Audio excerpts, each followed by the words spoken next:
shit than nobody but Muhammad. Cause most these niggas lie, pump smoke. One time for the most high, he made me a cutthroat.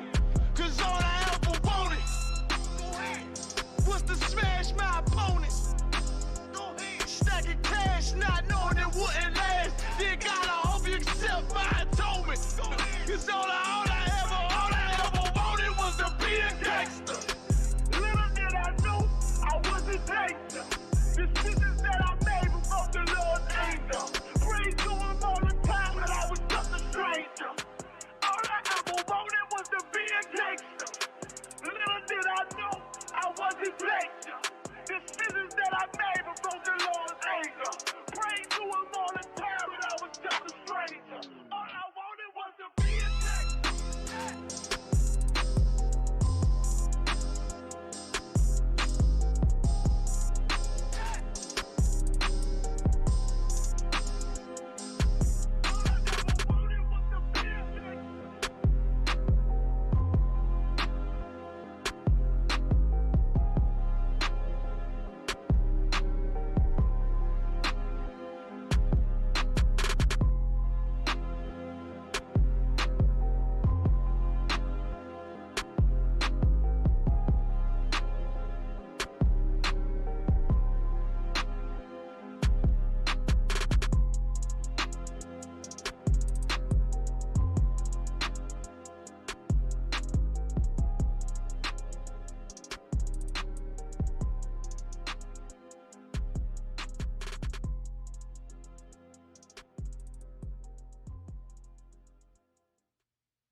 police just shot him for no apparent reason. No reason at all. They asked for license and registration. That's the police officer over there that did it. With the black on.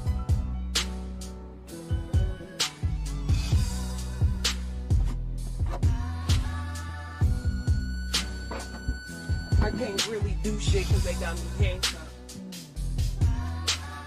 I can't believe they just did this. I'm fucking mad. Ah!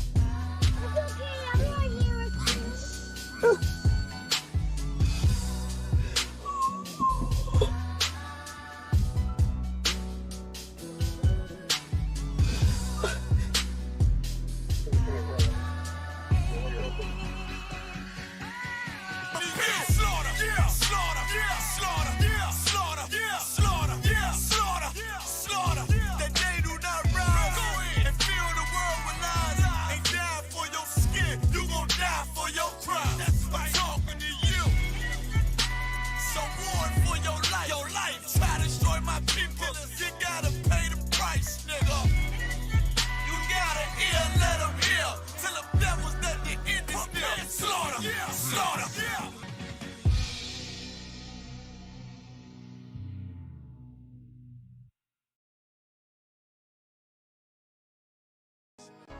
Any man give his life for Yahweh Shai, Mashiach, and Christ, and fall up under that UPK banner.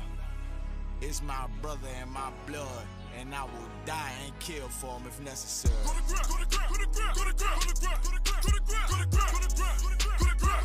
about that warfare, boy. Back up. It's all about that warfare, boy. Take grip. My soldiers take grip till I'm stand down. Take grip. My soldiers take grip till I'm stand down. Take ground. Now this ain't no movement, this a takedown.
Shalom, shalom. Yeah, that's what I'm saying. Clap it up. Shalom, Yahbashim Yahbashar Barakatah, all the brothers. Yahweh all the thought about Shim Yahbashar, all the sisters. It's Isupk, Israelite School, Universal Practical Knowledge. Started on the 1 West 125th Street, Harlem, New York, under Commander General Yohana. You understand? Priest and officer Maha, y'all holding it down. You know what I mean? To Captain Nayathak, Captain 13,000 Nayathak arrives. You know what I'm saying? So we're gonna get straight into it, man. You understand? We're gonna talk about, we're gonna go in on just some virtue, man. Some virtue and it's because of the Christian church, man. Because of the Christian church, we always gotta say this, man. Because of the Christian church, you understand, our children, the men in our nation, you understand, and also our women, we do not understand our roles in this place, man. Right. We don't understand our value and just how important we are. You know what I mean? We don't understand just how valuable we are to the Lord. You understand? And how much of a high standard he holds us to. Right. You understand? And specifically, our sisters, you understand what I'm saying? That's what we're going to go in on a little bit on. They don't understand just how valuable and how precious and important they really are to the Lord. And also to the men of the Lord as well in Isupk. You understand? Like in here we break down this Bible and we teach what the Lord ordained those prophets, the prophets to teach, man. You understand? And in this Bible, it tells a child, it tells a man, and it also tells a woman how to conduct themselves and, you know what I'm saying, what they should, you know what I'm saying, should push to be like. You know what I'm saying? What they should inspire to be like. You know what I mean? Because of the Christian church, our women do not understand, you know what I mean, that they cannot be whores, man. Wow. Because of Christianity, our women do not understand that they can't be out here showing their behind. Because of Christianity, our women, you understand, don't understand that they are not, you know what I mean, those princesses and goddesses that they want to be. You understand? According to this Bible, man, if you're a black, Hispanic, and Native American Indian woman, you are a princess of the power, man. That's right. You understand? You're not no damn goddess or no god. You know what I mean? That's not our culture at all. There's no queens in Israel. Right.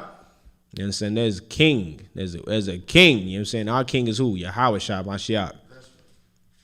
You know what I mean? And we are princes of the power, man. You know what I'm saying? So we're gonna get into a few things. You understand? So let's go ahead and go straight to it. Let's go to Proverbs 31 and 10, right?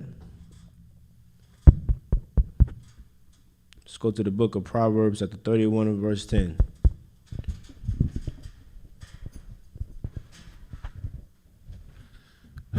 The book of Proverbs, chapter 31, verse 10. Mm-hmm. Who can find a virtuous woman? A what? A virtuous woman. This is a question being asked in the Bible, Christians. You know what I'm saying? This is a question that's being asked in the Bible right here. You know what I'm saying? Let's get the definition of virtuous, or the root word virtue, right? Let's get the definition of virtue. Here the scriptures ask, who can find a virtuous woman? Who can find this woman? Right? But let's get the definition. Because what our people have to understand is that this Bible, these law, statutes, commandments, they give us so much value, man. You understand? They put us on such a high pedestal over everybody by keeping them. You understand? And it's real simple. They you know what I'm saying? Our people think it's magical and hocus pocus. No, it's real simple. You understand? You follow, you know what I'm saying, the law, statutes, commandments in the Bible. You do what the Lord tell you to do. That makes you better than everybody else on this planet. It's as simple as that. Because you don't do the things that they do, and you don't carry yourself the way that they carry themselves, and you hold yourself to a higher esteem. You know what I mean? What you got, brother? So, like, this is the definition of virtue in Merriam-Webster. Definition 1A, conformity to a standard of right, morality. 1B, a particular moral excellence. Number 2, a beneficial quality or power of a thing. You understand? Like this type of woman we looking for, what is she more focused on? She's focused on being what? Righteous, basically. That's right. You understand? She's concerned with the principles of right, right? And she knows what's wrong, right? And she's focused on being good. You understand what I'm saying? She's focused on being good. She's focusing on having what? Showing what? High moral or standards. You understand what I'm saying? She's trying to hold herself up on a pedestal. You know what I'm saying? Above and go above and beyond what's the norm. You know what I'm saying? So read verse 10 from the top one more time. The book of Proverbs, chapter 31, verse 10. Mm-hmm. Who can find a virtuous woman? Who can find a woman? Who can find that type of woman? Right? Who can just find a woman out of the blue? You understand? That is a woman that just naturally shows a high moral of standards.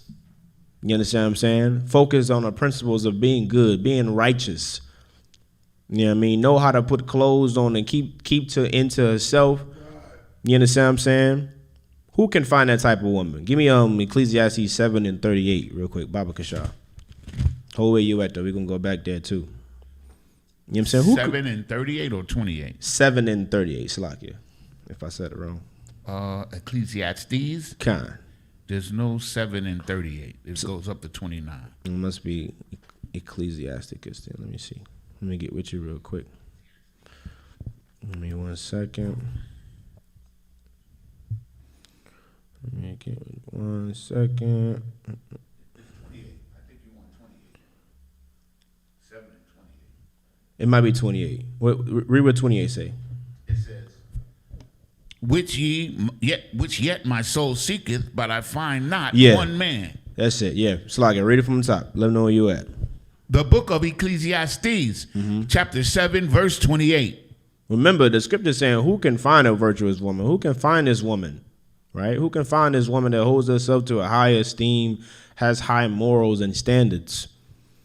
You understand? Who's concerned with the principles of right and wrong behavior and the goodness or badness of being a human, basically. It's real simple. You know what I'm saying? Just being a good individual. You know what I mean? Because in the society we live in, that is frowned upon. Right. I mean, we see it all the time in the movies. In the movies, it'd be that one girl out of the group who's a good girl, who knows how to dress, who knows how to keep her behind in the house. And what be her downfall? Messing with them chicken head friends she got. Messing with them chicken head friends she got. Saying, come on, girl, you don't never do nothing. You ain't never gonna get no boyfriend. Being in the house, blah, blah, blah, blah. And they just in her ear, nagging the hell out of her. And then she goes to the party and ends up sleeping with the one drug dealer in the neighborhood. And now she pregnant. Now she becomes, you understand, a stereotype. Now she becomes basic and simple like them because he not about to stay with her. You know what I mean? Now she begins to grow bitter. You know what I mean? And now she hates men. You know what I'm saying? Now she never feel like she can never trust men when in actuality, she was just listening to the wrong people. In actuality, she was learning from the wrong people. That's the repetitiveness. That's what the Christian church produces right there. You got that one woman in the hood, you understand, who could possibly be an upright, hey, shalom, brother, who could possibly be that upright, you know what I'm saying, a righteous sister, but because she's got nothing to lean to, you know what I'm saying, because she's got no type of, you know what I'm saying, guidance and constructive criticism anywhere around her, she becomes just like the chicken heads around her, man. And that's because of the Christian church, man. You understand? They give us nothing, they give us no standards or no morals to stand on, man. You know what I'm saying? When you are a Christian, you can do and believe in whatever the hell you want to believe in, as long as you have faith, brother. You understand? As long as you pray to the Lord. You understand what I'm saying? Like, we in ISUPK, we know, like, when you obtain a title in this school, brother, you have no choice but to fulfill the qualities and the expectations of that title. Right. You understand what I'm saying? A sister comes into this school, she gets that Hebrew name. That sister is worth more than rubies, man. That's right. You understand? Because she has proven that she is not no chicken head, you know what I'm saying, in the ghetto no more. She's proven that she wants and is inspired, you know what I'm saying, to be a righteous, virtuous woman. To be a woman that focuses on having higher standards and morals in this place. You understand what I'm saying? That's not saying she ain't gonna listen to the Cardi B no more. You know what I mean? Or she ain't gonna listen to the Megan Thee Stallion. Music is music. You know what I'm saying? We black people. You know what I'm saying? We get entertained just like anybody else do. You understand? But that sister will not be out here dressing and acting like Megan Thee Stallion. Best believe that. That's the difference. You understand? But read that scripture one more time from the top, right? The book of Ecclesiastes, chapter 7, verse 28. Mm-hmm. Which yet my soul seeketh, but I find not. One man among 1,000 have I found. Say that one more time. One man among 1,000 have I found. Mm-hmm. But a woman among all those have I not. You understand? Now, of course, this is not literal. You understand? This is black people talking, man. Well, you said one man out of 1,000. You found one righteous man out of 1,000 men. Good night. Right. That is a terrible ratio. You understand what I'm saying? But he said out of women, how many did he find? Those have I not found. You understand? It is hard to find a virtuous woman in this kingdom we live in, man. Right. You understand? Because we are living in, this is Egypt, man. This is spiritually, you know, this Babylon, man. With the spirit of Sodom and Gomorrah, like we living in hell, man. We living in a place that does not produce the women that we should be looking for. You understand? Which is another reason why, you know what I'm saying, give it up for Command General Yohana. Right. You understand what I'm saying? For making it a possibility. Now you can come to a place, you understand what I'm saying, and find that virtuous woman, find that Ruby and that upright sister that has what? Higher standards and morals. You understand what I'm saying? Knows how to carry herself and knows how to act. Right. You know what I mean? We in a place where it's real. Because out there, brother, I mean, you're gambling with your life. You try to find one out there. You understand? Now let's go back to on Proverbs 31:10, right? And read that one more time. Which yet my soul seeketh, but I find not. Mm-hmm. One man among 1,000 have I found. Mm-hmm. But a woman among all those have I not found. You understand? Now go back to Proverbs. You know what I mean?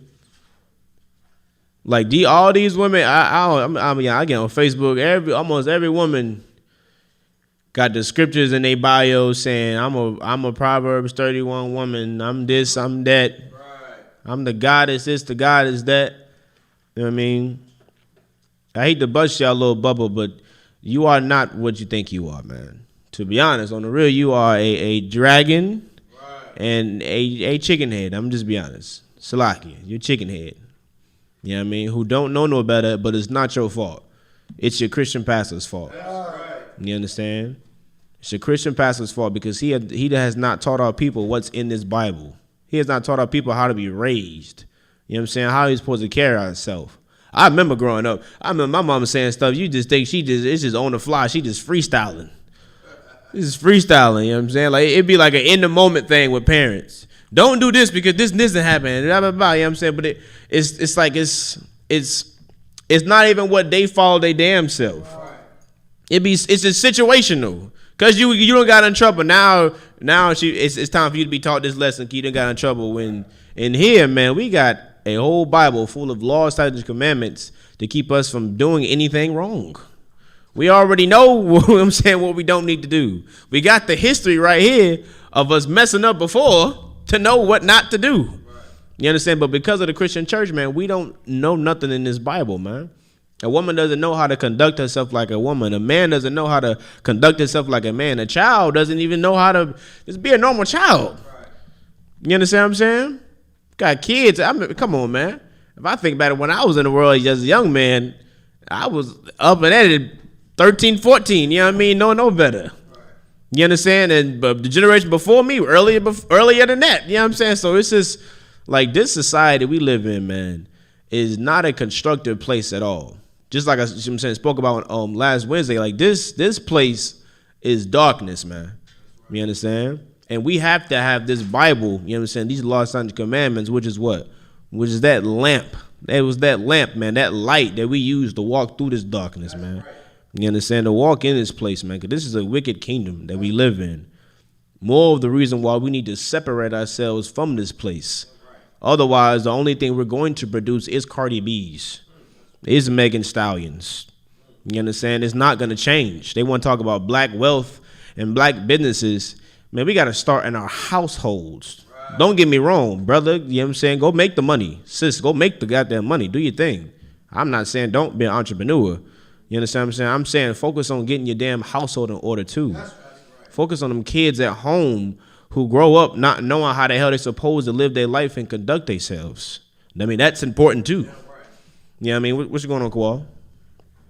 That's heavy you bring that out all the while because I was talking to a brother, Mm-hmm. New York cat, he down here. He was like, man, you know what? I just started getting on Isupk.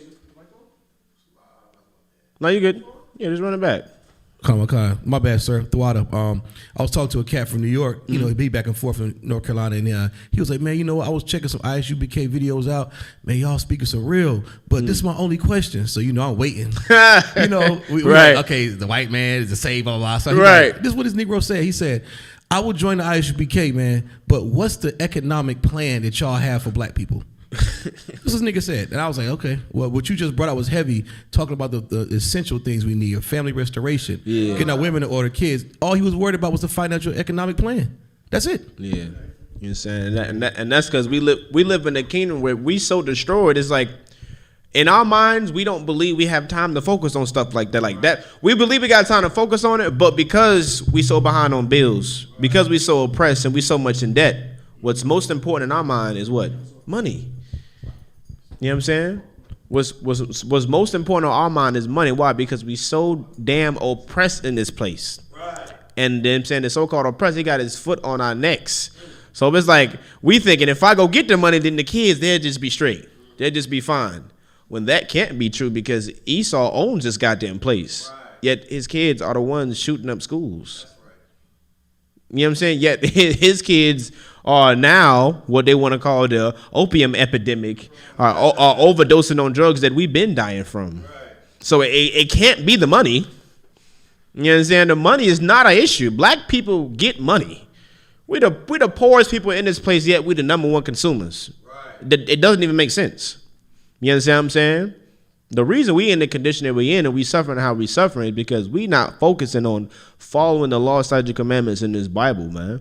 We don't know who the hell we are. We don't know our culture, where we come from. We don't have our identity in this place, man. You understand? And we don't know just important, you know what I'm saying, it is to make sure that household is straight, man. You know what I'm saying? You can't establish and do anything if everybody don't know their role. If you got a football team and the D lineman want to be the quarterback, you understand, and the offensive lineman want to be the wide receiver, nothing is ever going to get done. Everyone has a role that they have to play. It's the same way in the household, man. You understand? That child has a role to play, that husband has a role to play, and that sister in that household has a role to play as well, man. You understand? So read Proverbs 31 and 10 again.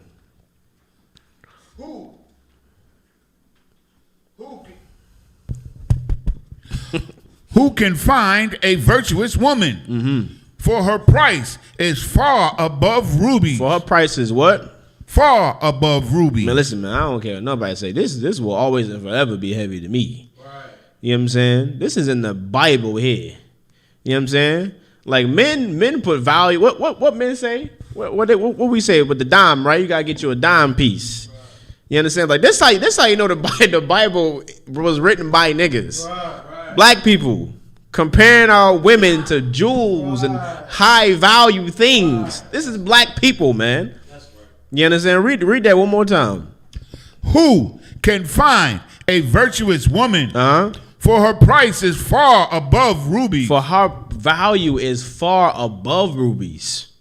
Not even equal to, but far above it. You understand? Like she's more valuable than a bag of rubies, which rubies is one of the most precious jewels on this earth, I believe. I'm not mistaken. It's a very high value jewel. Right. You know what I'm saying? This is saying that a virtuous woman, right? That righteous woman, that sister that has those high moral standards, you know what I'm saying, holds herself to a higher esteem and, see what I'm saying, doesn't act like a chicken head and run her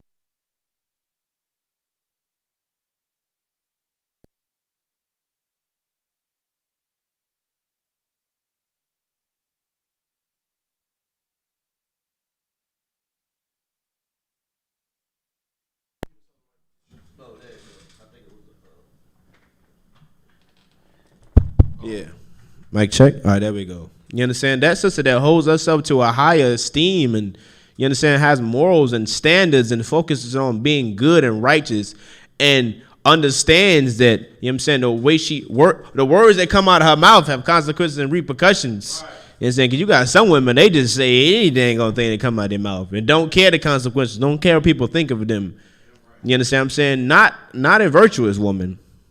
You understand? Read on. Verse 11. Mm-hmm. The heart of her husband doth. Okay, there we go.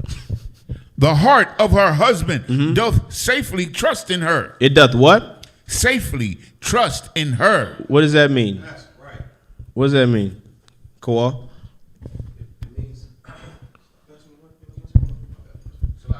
I believe it means, you know, the mind of her husband is safely trusting her. Mean he not worried about her going out whoring herself out to some other guy, or when she's not around him, she's doing something that doesn't represent him. Like he can safely trust in his mind that wherever the hell she's at, she's representing the Most High and her husband at the same time. Get that brother a hand. Get that brother a hand. You understand? He not calling. What's the show? What's it? He not calling cheaters and be like, hey, you know what I'm saying? My wife, she popping up every now and again, and her schedule all off. All of a sudden, you know, I need y'all to watch her for a few weeks, and you know, come back and tell me what's going on. And then he up there, and he finally found out she cheating, and he would cry, "Oh, I love you so much. I've been so good to you. Why you do this to me?" You understand? That is a broken brother, man. You understand? I have to do something like that. His heart does not trust in his woman, man. You understand? Why? Because we talking about a woman that this kingdom produces. A woman that the Christian church produces, man. You understand?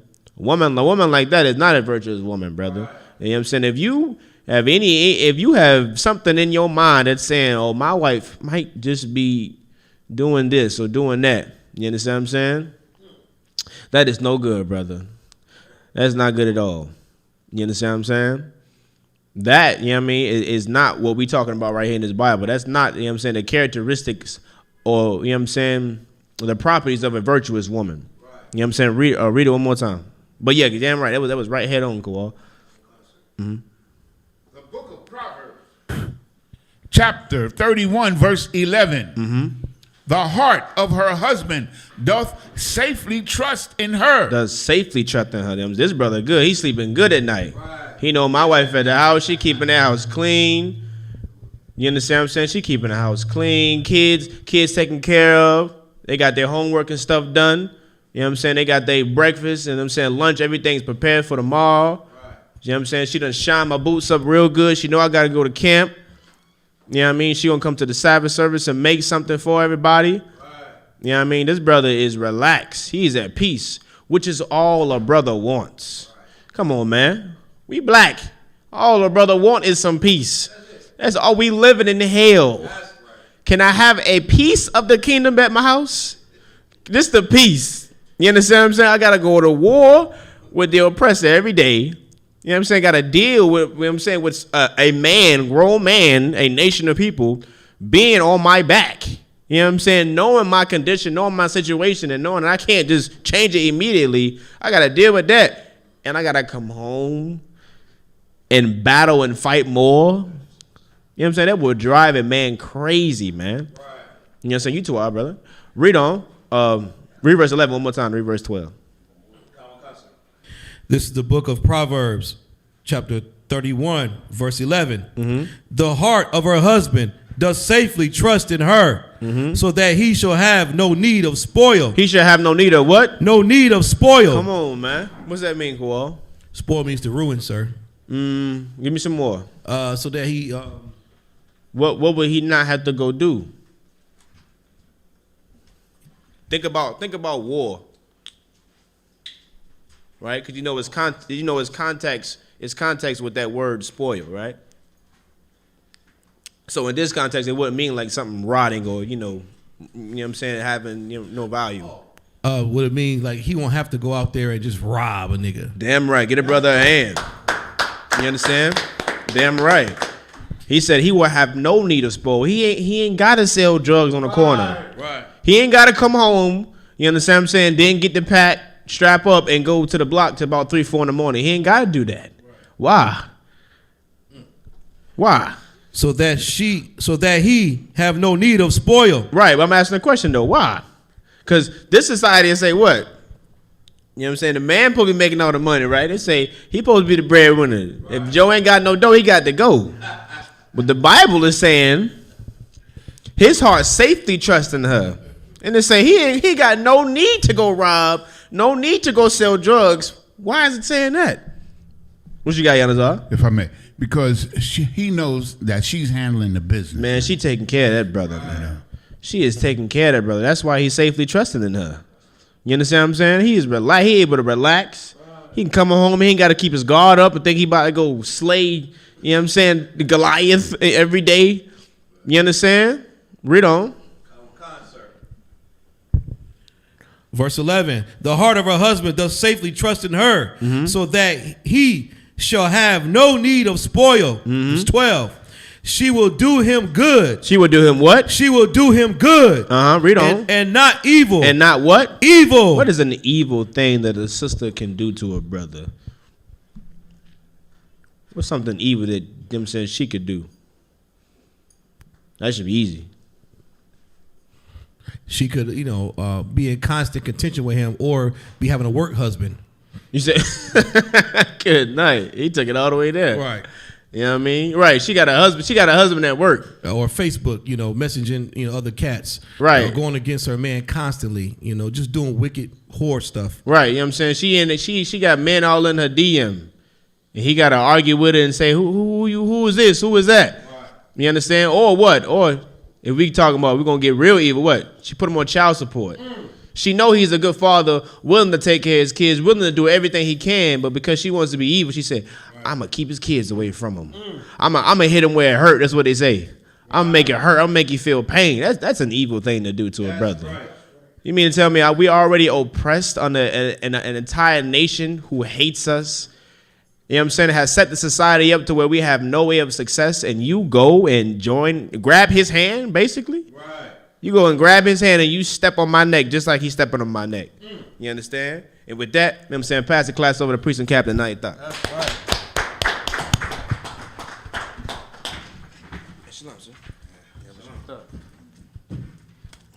What's going on, Maya? Trying to drop that knowledge on you all?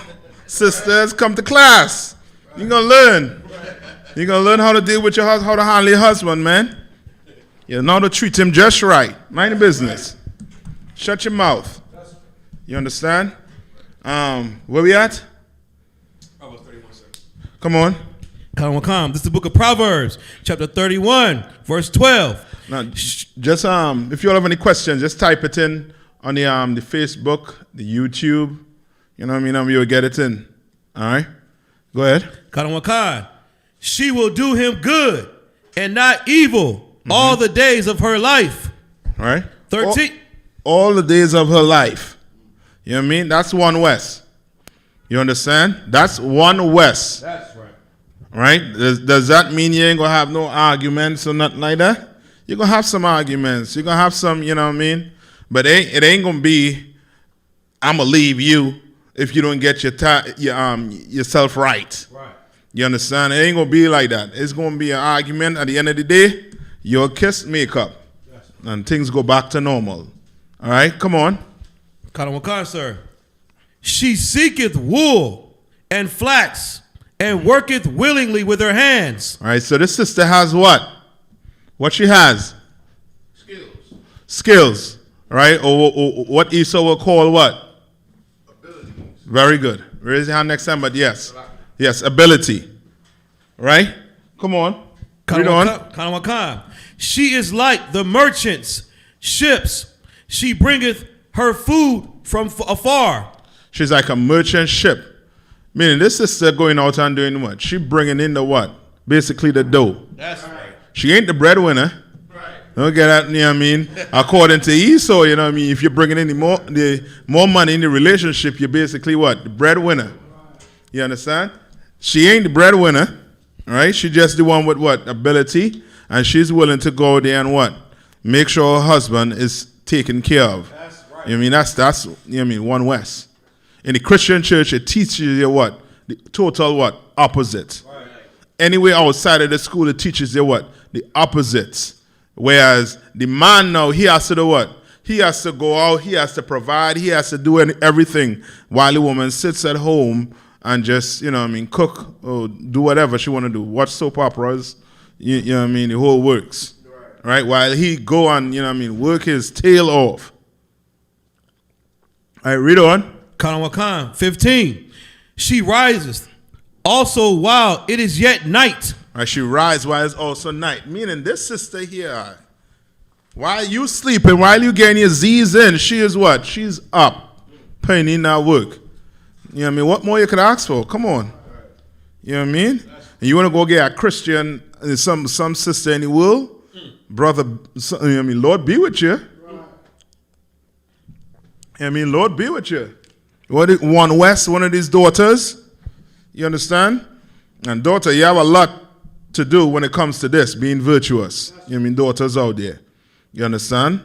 This ain't put in the Bible just for, just because it's the Bible. It's put in there to show you an example of who you should strive to be like, who you should be like. You understand? All right, read on. Kanawakan. She rises also while it is yet night, and she giveth meat to her household, and a portion to her maidens. And a portion to her what? To her maidens. A portion to her maidens. You understand? Like this is a sister that, she full of what? Sisterhood. You understand? Full of sisterhood. You understand? Taking care of sisters and all, making sure they what? They have nothing to worry about. No complaints. You understand? She ain't the one saying, well, why am I cooking all the time? Why am I doing this all the time? She ain't complaining. You understand? This sister doesn't complain. She works. You know what I mean? She let what? Her action do what? The talking. Right. All right? She let the action do her talking. She don't just run her mouth. Right. You know what I mean? She don't just what? Gossip. Mm-hmm. She putting in the work. That's right. All right? Read on. 16. She considereth a field and buyeth it. With the fruit of her hands, she planteth a vineyard.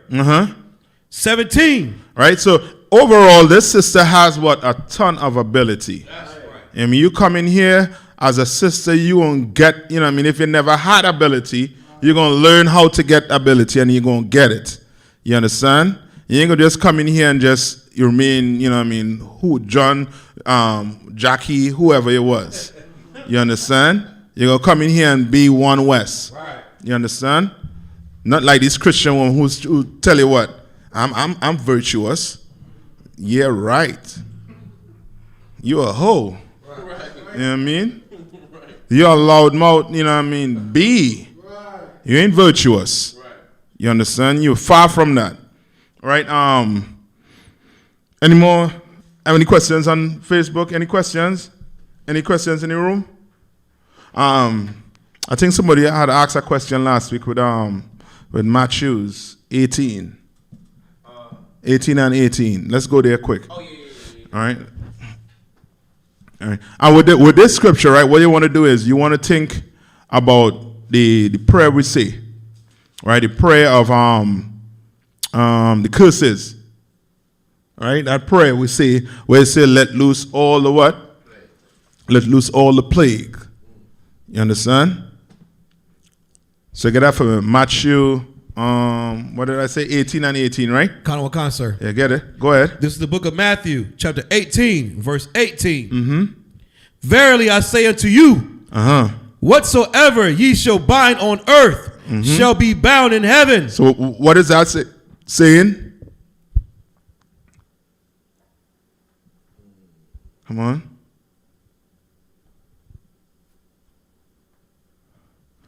Go ahead. It's like it says, it's saying whatsoever you do on earth in this plane, in this dimension, good or bad, it's going to be held against you in the fourth dimension where the Most High resides. Like they're recording everything, maybe. Come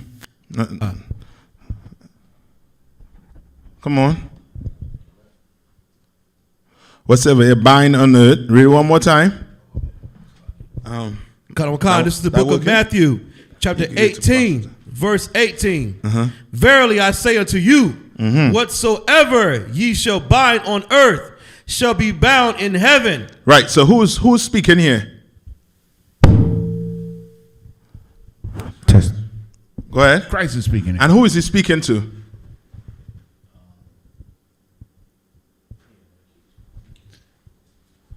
Who is Christ speaking to? I guess he's speaking to the apostles. Yes. Right. To the disciples, basically. Disciples, right. He's speaking to them. You understand? Because okay, what was Christ? I got one. What was Christ known for? Come on. Yeah. What was he known? Huh? Miracles, right? Good. You understand? So in other words, for him to have miracles, he had to have what? Come on, Yannis, The power of the Most High with him. Yes, he had what? Power. You understand? He had the power. You understand? So he had power to what? Perform miracles given to him from who? From the Most High. You understand? So now he's telling them whatever they what? Bind on earth shall be what? Bound where? In heaven. Meaning, think the prayer. Right? If you want to understand this, think the prayer that we say. Come on. It's how should I say here? Like as far as what he says, bound. Is it like, let's say if he's getting the power from the Most High. So is it saying like if he binds something on this earth, is it as it is in heaven? Like they're carrying out. You getting it? Okay, concert. That's basically what he's saying. You understand? That's basically what he's saying. You understand? Think about someone in a wheelchair, right? Someone who is blind. Think in the fourth dimension, an angel is standing up behind that person with their hands over their eye. Right. You understand? Right? Think that. And we will call those angels what? Basically what? Come on. Guardian angels? The ones that tormenting you, the ones that keeping you from walking, putting the hands over. Come on. You call them demons. Demons, basically. You understand? And now he is telling Peter that he has the what? The power to do what? He's telling Peter he has the power to bind them, to do, like charge over angels. Yes. Like I say go, you go. Yes. Give me the one with the pigs, with Christ. You remember that the one where the demons and them asked Christ to do what? To go into the pigs, right? And that's to show what a demon's what job. His job is to do what? To kill you. Right. You understand? His job is to kill you. Whatever vice you have, that demon is on you to what? To kill you. That's right. Come on. It's like it, sir. Could you also use this like this and the one with the pigs, right? As like a precept. You know how Christians make it seem like Satan is against the Lord and he got his own army and he can literally battle against the Lord. But this is showing that there's rank and order amongst them as well. Like, yes, you know what I mean? it is. You understand? It is. Like ain't no Satan in hell, and you know what I mean the Most High and two of them fighting. No, that is Greek mythology. That's Roman whatever mystery or whatever they want to call it story. All right, come on, you got it. Go ahead. This is the book of Matthew, chapter 8, verse 28. And when he was come to the other side into the country of the Gergesenes, there met him two possessed with devils. All right, two possessed with what? With the devil. You understand? Read on. Coming out of the tomb, exceeding fierce. So, you understand? Where were these two people? Where were they two? Where were they? In the graveyard. In the graveyard, basically. They're coming out of the tomb. You understand? And what? There was what? Fierce. You understand? You want to what? You see these two, you want to do what? They coming this way, you going what? The other way. You ain't want to deal with that type of, you know what I mean?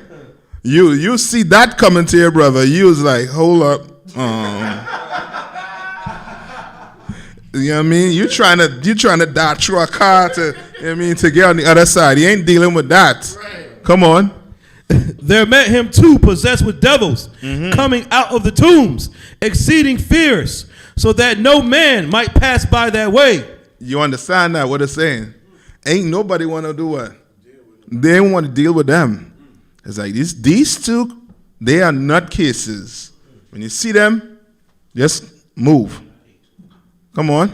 Kanawakan, verse 29.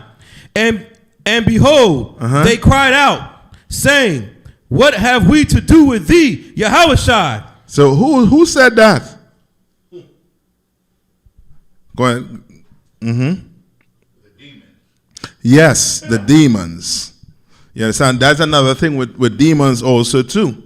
They talk. You know that, right? You know what we say up inside there. If you ain't talking to your brother, who you talking to?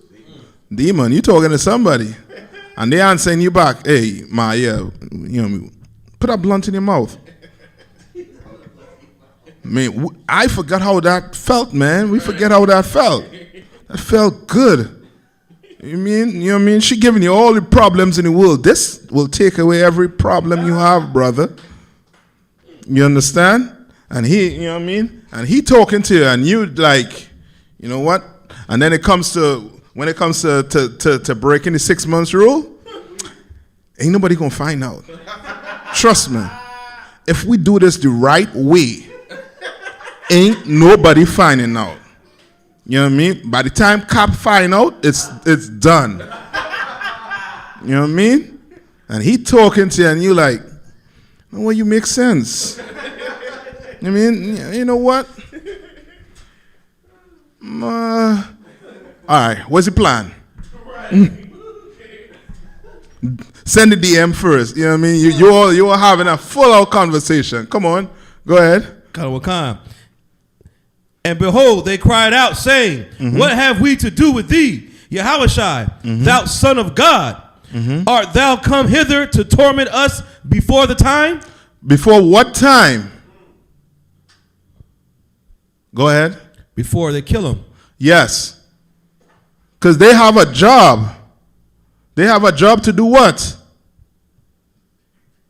Go ahead, say it, Ghana. To kill him. Yeah, to kill him. They have a job to kill him. You understand? Read on. Verse 30. And there was a good way off from them, and herd of many swine feeding. So the devils besought him, saying, if thou cast us out, suffer us to go away into the herd of swine. Right. They didn't want to get what? They didn't want to get bind. They wanted to go in something and do what? Come on. And kill it. And kill it. You know what I mean? No, just like they are what? They are zealous to do their job. We should be zealous to do our job. Yes, and these demons they're zealous. They're like, yo, I had to kill something. You know what I mean? You can't bind me from these two right here. And then, you know what I mean, that is the end of it. You know what I mean? My job ain't done.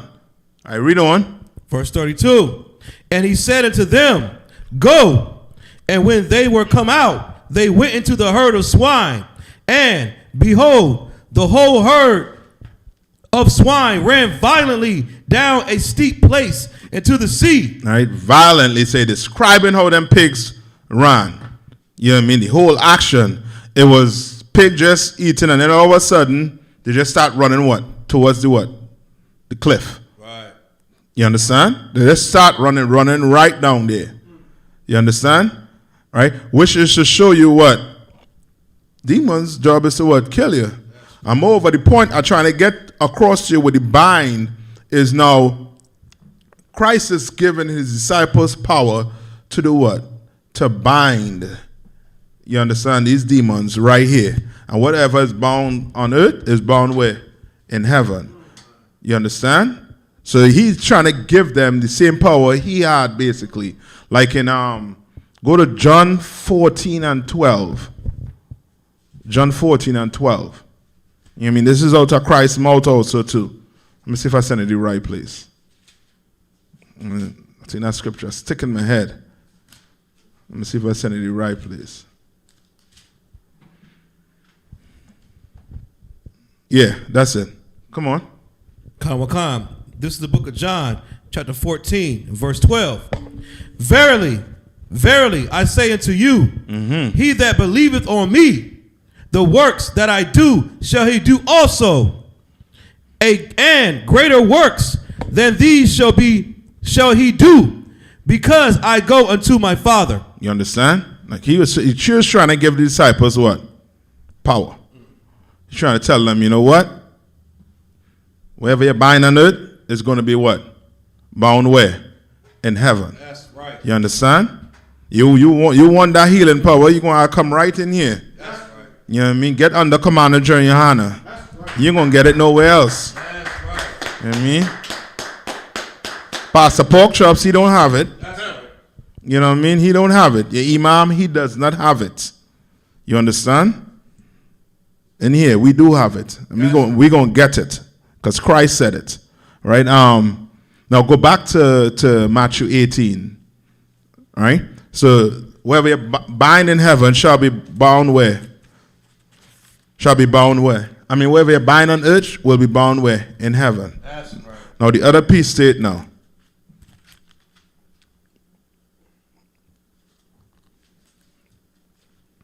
All right, so it's Matthew 18, I think you're at verse 19.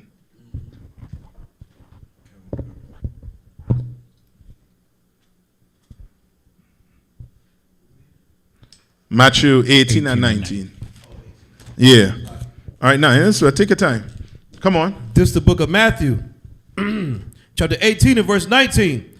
Again, I say unto you that if two of you shall agree on earth as touching anything that they shall ask, it shall be done for them of my Father which is in heaven. Hold on. Read verse 19 again. No, sorry. We didn't finish verse 18. Wakan, sir. So go back to verse 18. Verse 18. Verily I say unto you, whatsoever ye shall bind on earth shall be bound in heaven. And whatsoever ye shall loose on earth shall be loosed in heaven. Right, shall be loosed in heaven. Wherever you're loose on earth.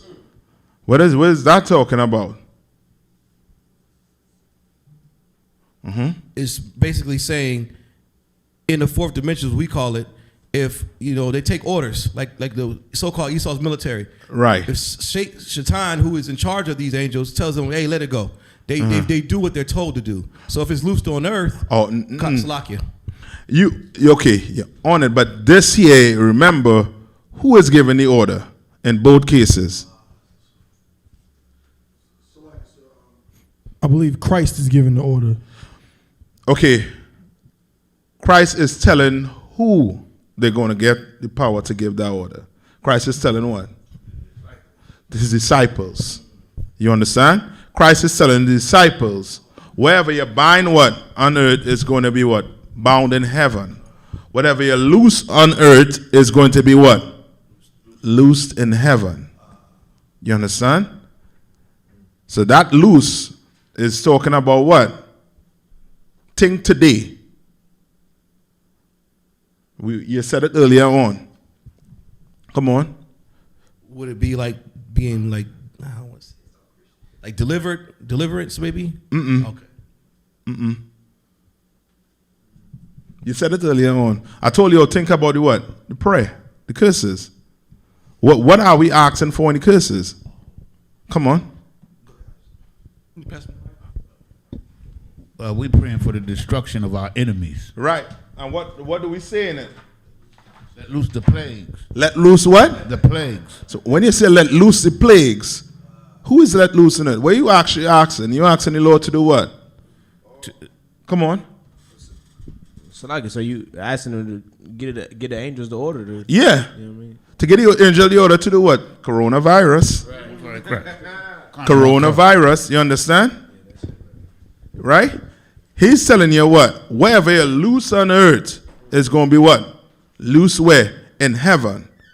He telling you wherever you wanna, you want happen on this earth, it could happen. Because the Lord or the Most High could give the order to what? To the angels to let it happen. Come on. So real quick, so based on the scripture, is it fair to say that when we see the word heaven in the scriptures, that it could mean like 3 different things. It could mean the heavens, Right. like stars and all of that, constellations. Then it can mean heaven as in the condition, like we're trying to get to our heaven, Right. You know what I mean? And then it also can mean the 4th dimension. Yes. Con or one con. Yes. Okay, so like I said. Con, you're right. You understand? Come on. You know what I'm saying?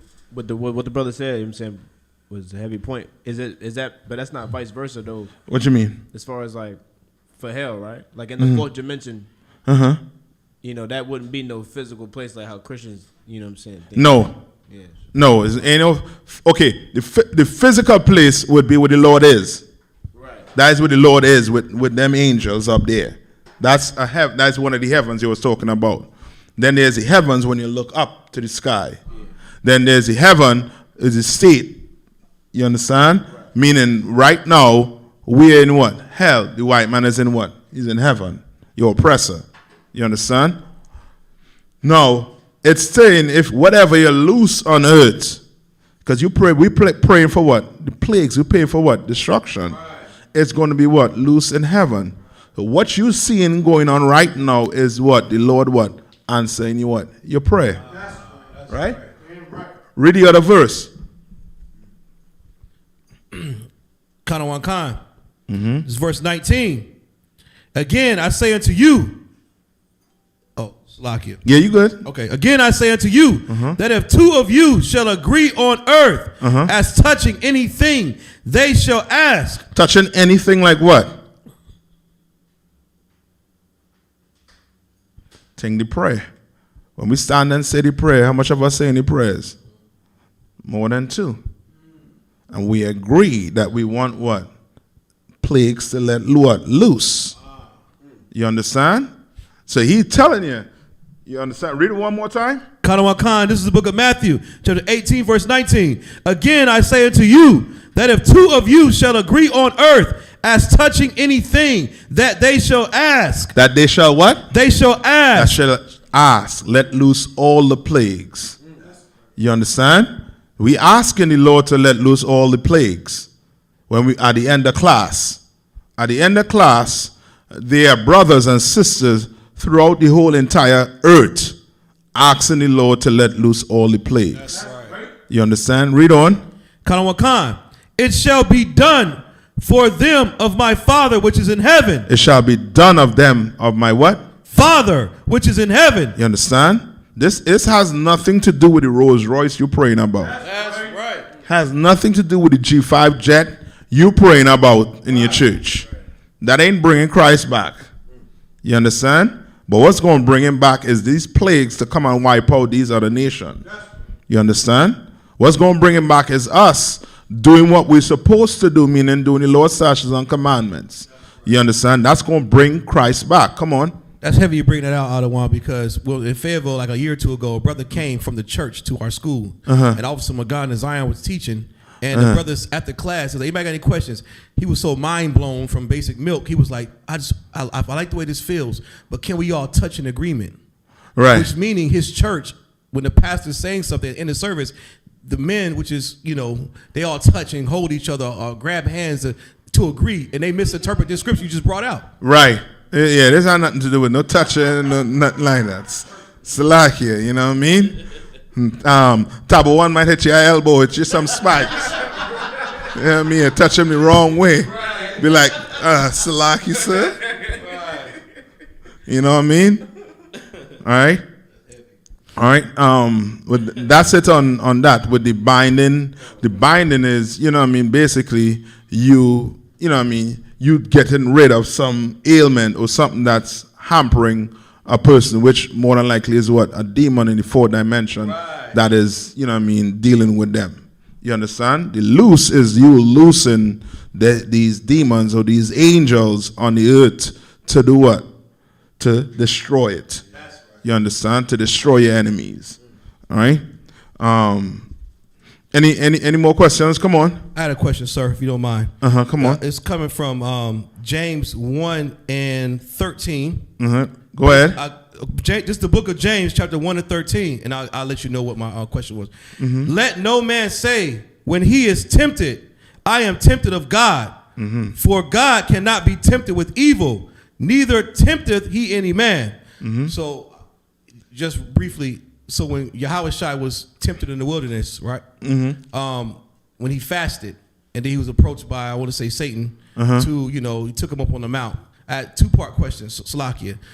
Was it literal when he literally, was this like a vision? Was this literally him taking Yahushua on the high point of a mountain and telling him to look up, all this can be yours? Let's go to Matthews, I think 4. So hold we at and go to Matthews 4. All right? Just to be clear. All right? I think it's 4 and 4. No, start at verse 1. 4 and 1. This is the book of Matthew, chapter 4, and verse 1. Then Yahushua led up of the Spirit into the wilderness to be tempted of the devil. 2. And when he fasted 40 days and 40 nights, he was afterward. Right. So it's saying, what is it saying in verse 1? Then Yahushua led up of the Spirit into the wilderness to be tempted of the devil. So he led up by the what? The Spirit. Which means he was where? Think you fasting, right? Okay. What's your symptoms? Some of the symptoms you understand that might take place with you. Come on. Dehydration. But when that started kicking, what started happening? Come on. What we would call like mild hallucinations, or you like dreaming, like damn near sleep, like you so tired, dehydrated, you just like seeing stuff. Yes. But he led of the Spirit into the wilderness. All right. Read on. Kalawakan, sir. And when he had fasted 40 days and 40 nights, he was afterward. So he fasted what? 40 days and 40 nights. So you imagine the condition right now, what's going on. And Satan know when to come and hit you. He know when to come and hit you. He know when to come and, whisper in that voice. Right. In that head. When he come with that voice, he know when to come and do it. He know when you start doing what? Start thinking thoughts of, he ain't shit. Right. Or she ain't shit. You understand? He know. He's like, yeah, you're right. He ain't that. You know what I mean? He ain't that. So what's the next move? You gonna let him tell you what to do? You gonna let, sister, you gonna let him tell you what to do? Your daddy never told you what to do. He coming all the way out till he bringing it. You know what I mean? He bringing it to you. Come on, read on. Kalawakan, sir. And he had fasted 40 days and 40 nights. He was afterward and hungered. 3. And when the tempter came to him. So when the tempter, who's the tempter? Satan. All right. When the tempter. So now go back to what you call it again? Go back to James, because the question basically is in James, right? Kalawakan, sir. This. So now before you go to James, what is tripping you up there? What was bugging me? It was just a conversation I had with a brother. Because Isupk has taught me, I know what it is, but to be able to articulate, to cut them to pieces. Okay, right. But what is he saying? He's saying that he's a nut. Weed smoking dreadhead. The Bible's been tampered with, because God can tempt you, because he tempted God, and it says it right here. The devil. We're taught devil and Satan is different, but the spirit of him. He's saying that no. The Satan tempted Christ in the wilderness. So that verse, some white man or whoever, King James let some white man put that in there. Man can be tempted by the Most High. That man cannot be tempted by the Most High. He's saying the man can be tempted by the Most High. No. And that's what we're reading there in James. So read it again in James. Kalawakan, sir. This is a book. And then pull the precept of where you say God is not the author of confusion. Come on. Kalawakan, sir. This is the book of James, chapter 1, verse 13. Let no man say when he is tempted, I am tempted of God. Right. That I'm tempted of what? of God. Meaning this, you see some sister and you know she has a man, and she up in front of your face. Now you saying what? Well, God more than likely put this in front of my face. You understand? Come on. The pastor be like that. The Lord's my shepherd. He know what I want. Yeah. You understand? So he know what I want. He put us right in front of me. You understand? And what is James saying here? Read that verse over one more time. Let no man say when he is tempted, I am tempted of God. Can't say that. There's like some homosexual want to say, well, God created homosexuality. Oh, hell, he ain't created it for us. You know what I mean? You trying to tell me the Lord trying to tempt you to be a homo? You know what I mean? Or he tempting you to be a lesbian? You know what I mean? Or a crackhead or a drug dealer? You telling me the Lord tempting you to do this? Right? Read on. For God cannot tempt with evil. For God cannot what? Cannot tempt with evil. Cannot tempt with evil. God don't want you being a drug dealer. God don't want you being what? Basically a sinner. Right. He don't want you being a sinner. So why would he tempt you? You understand? What we go through in life is I don't want to give you it, but to get on the chariot, what has to happen? Come on. You will have to pretty much endure to the end. That means fight your whole life. Right. Fighting. And along that path to getting, Lord will, to gain on the chariot, what is happening to you? Come on. You'll be being tried by the fire. Like you'll be going through. You being what? Tried by the fire. Being tried. What's another word for tried? What's another word for tempted? Tested. Yeah, right. You understand? You're being tested. You understand? You're being tested. And because of your lust, you understand? Because of the lust you have for, you know what I mean? Forgive me for being graphic, for penis. Right. You understand? You go be a homo. Right. Because you're a woman and you lust after, you know what I mean, a box, you know, you go be a, you know what I mean, a lesbian. You know what I mean? Not saying, I'm not taking away the fact that, you know what I mean, some of these brothers and sisters may have something may have traumatized them. But at the end of the day, after that being traumatized, now you go and become what, you know what I mean, something that you're not supposed to become is because of your lust. You know what I mean? Right?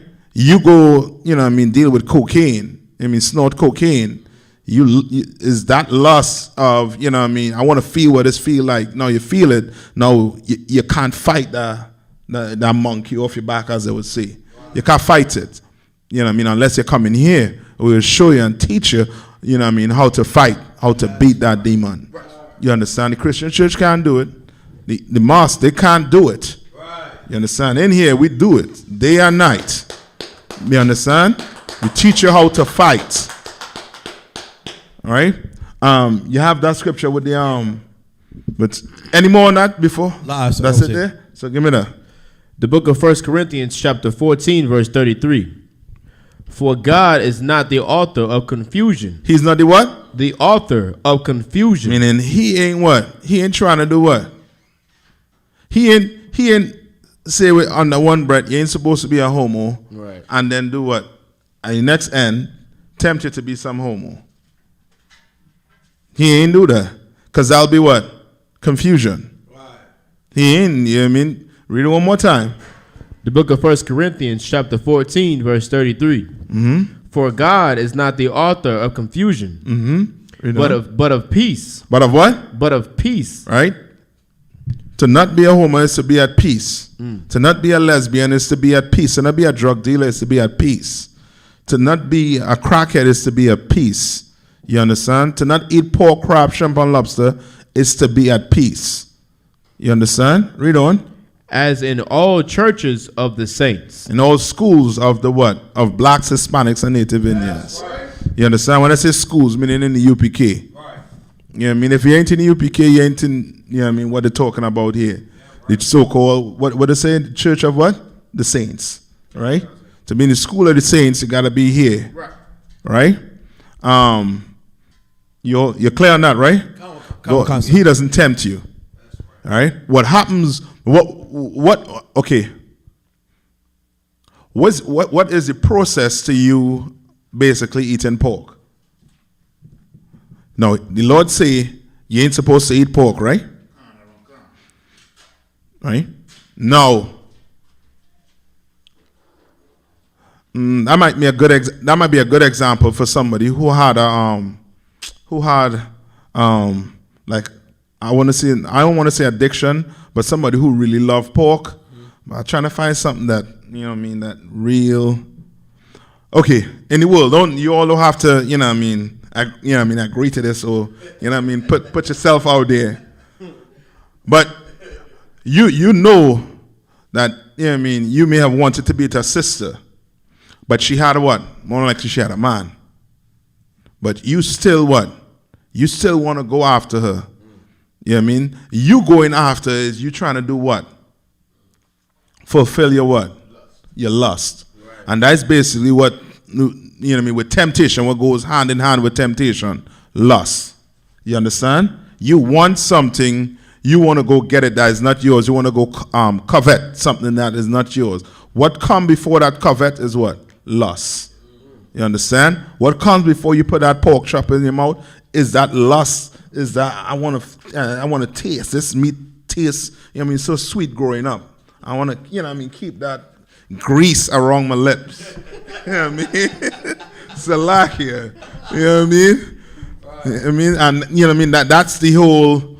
That's where the lust comes in. That's where the test comes in. That's where the temptation comes in. Like Satan, each one of us, he knows. Remember, Satan and them demons, he had a man working round the clock. The men doing the work since the what? The Garden of Eden. Right. So they're good at it. You understand? They're real good at it. You know what it is to make some pigs fly off a cliff, huh? Them niggas know what to do. They got the algorithm on putting you to death. Right. You understand? They got that algorithm. You know what I mean? Like you see so much on the news with these young rappers being killed. You understand? You see in the, you see some of these, some videos of these killing is like, man, that could have been avoided, man. That could have been, that could have been way avoided. But Satan all up in there. You understand? They're all up in there and they can't fight it because they don't know how to fight it. The UPK, on the other hand, will teach them how to fight it. Right. You're angry, don't be angry at your brother. He ain't the issue. The real issue is your oppressor. Damn right. You understand? You want to fight, you want to kill one another, so put that all aside. You know what I mean? Your oppressor, he killing you. He having the both of you all beefing. He is the one giving you the money. He is the one giving you all the chains, all the this, all the that. Whatever you need, he giving you. You understand? But you don't see it. You think, this other man who talk about you on the internet, is your enemy. He ain't your enemy. And I just show you how the white man, how he, brainwash us to the point to be thinking, this is not a black man. Basically, he's the enemy. Go kill him. Right. You know what I mean? I'm not saying we're going to have beef. We're going to have some beef. But it shouldn't be to the point where you're going to do what? You're going to murder a brother or sister. Right. It shouldn't be to that point. You understand? Where we at right now? Like you, sir, we were at first. Right, so we finished with that, right? Yeah. All right. What's the time? 56. Before we get out, come on. You have a question? Yeah, I have a question. Come on. I would like a breakdown for Isaiah 9, 14 and 15. 14 and 15. That sound like with the pastors and them. Question online as well. Okay. Come on. What's the question online while we go to Isaiah? No, it's a general question. The brother.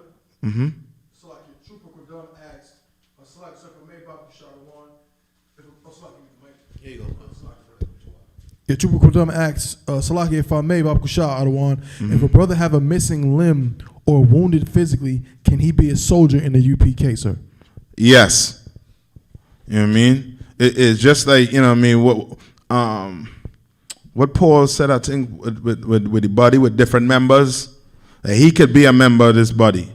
You know what I mean? If he have a missing limbs, maybe he, you know what I mean, and when you say missing limbs, meaning hand, foot, everything missing, or just, you know what I mean, maybe your feet missing.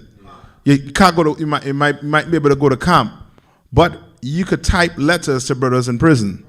You could help the body. Maybe your hand missing, you understand? You tie your foot, you could go to camp and still speak. You understand? Or you could sit down in class, and, you know what I mean, and carry on the Sabbath service or teach a class.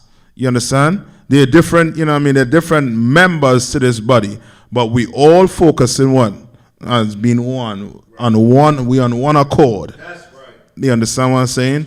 So limb missing, who cares? You could be part of this army, brother. You understand?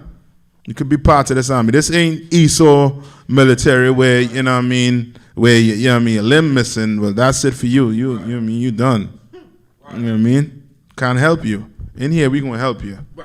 You know what I mean? Whatever you're missing, our brother gonna for sure, you know what I mean, support you with. All right? Where we at right now?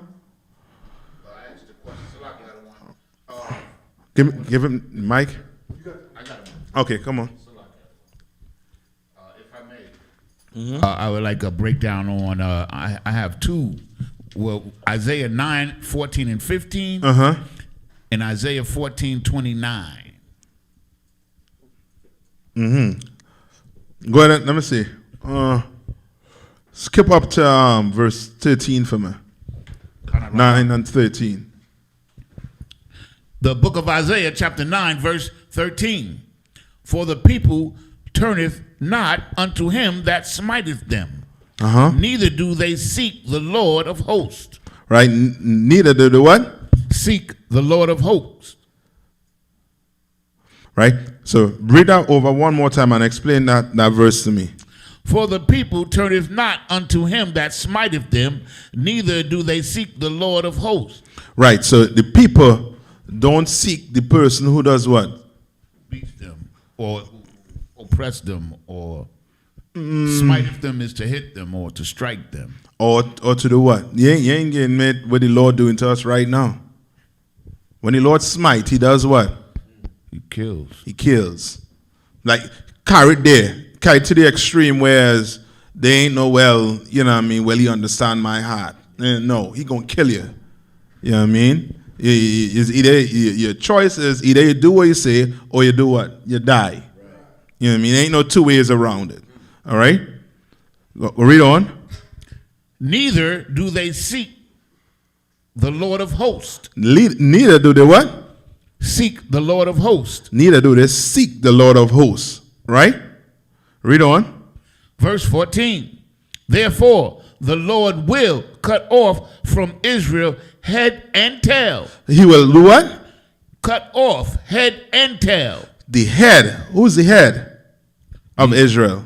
The leadership. The leadership, the government. All right? Read on.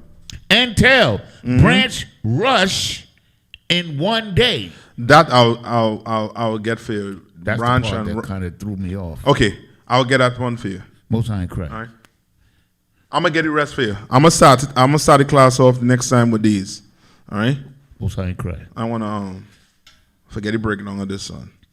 All right. Any more?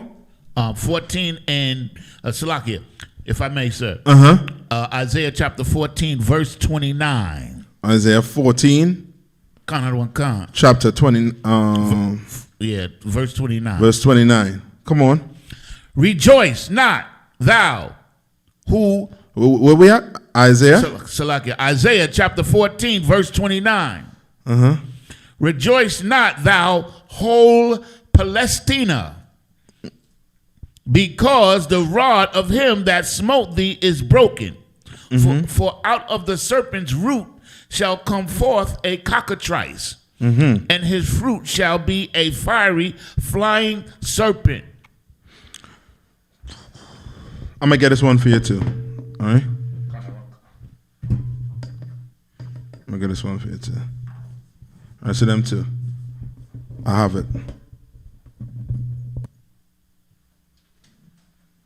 I'm I'm gonna get that for you too.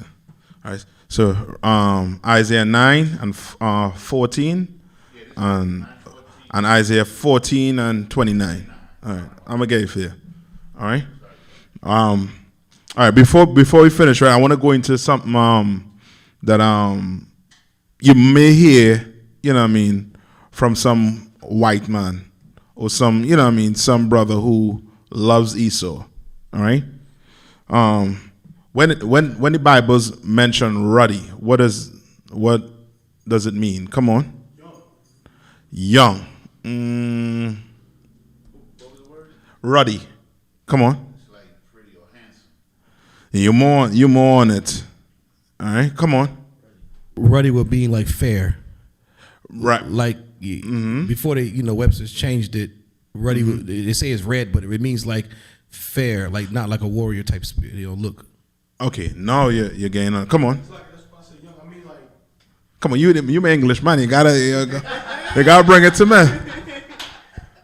Okay, so it would be like, this is gonna sound okay. So it would be like the brother said. It would almost be like pretty, but not in like pretty. Just say handsome. Handsome. Like you don't. Some brothers be Salaki. You know how we argue about like dark skin versus light skin. Like you know what I mean. So I'm not saying it's like that, but it's like some brothers are looked at as rugged. You know what I mean. They're not seen. They may not be unattractive, but they're not seen as handsome. Right. Whereas a brother whose features might be a little bit more subtle is looked at as handsome. Or he don't look like a warrior. Or a baby face. Right. You know con. No. Go to the Zondervan Compact Bible Dictionary and get ruddy.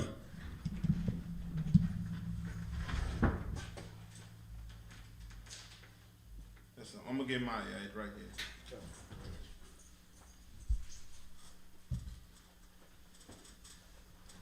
here. You saying rugged? No, ruddy. Ruddy. Ruddy. R-U-D-D-Y. R-U-D-D-Y. R-U-D-D-Y. And go to Samuel, 1 Samuel 16. I think you could start at 11 for me.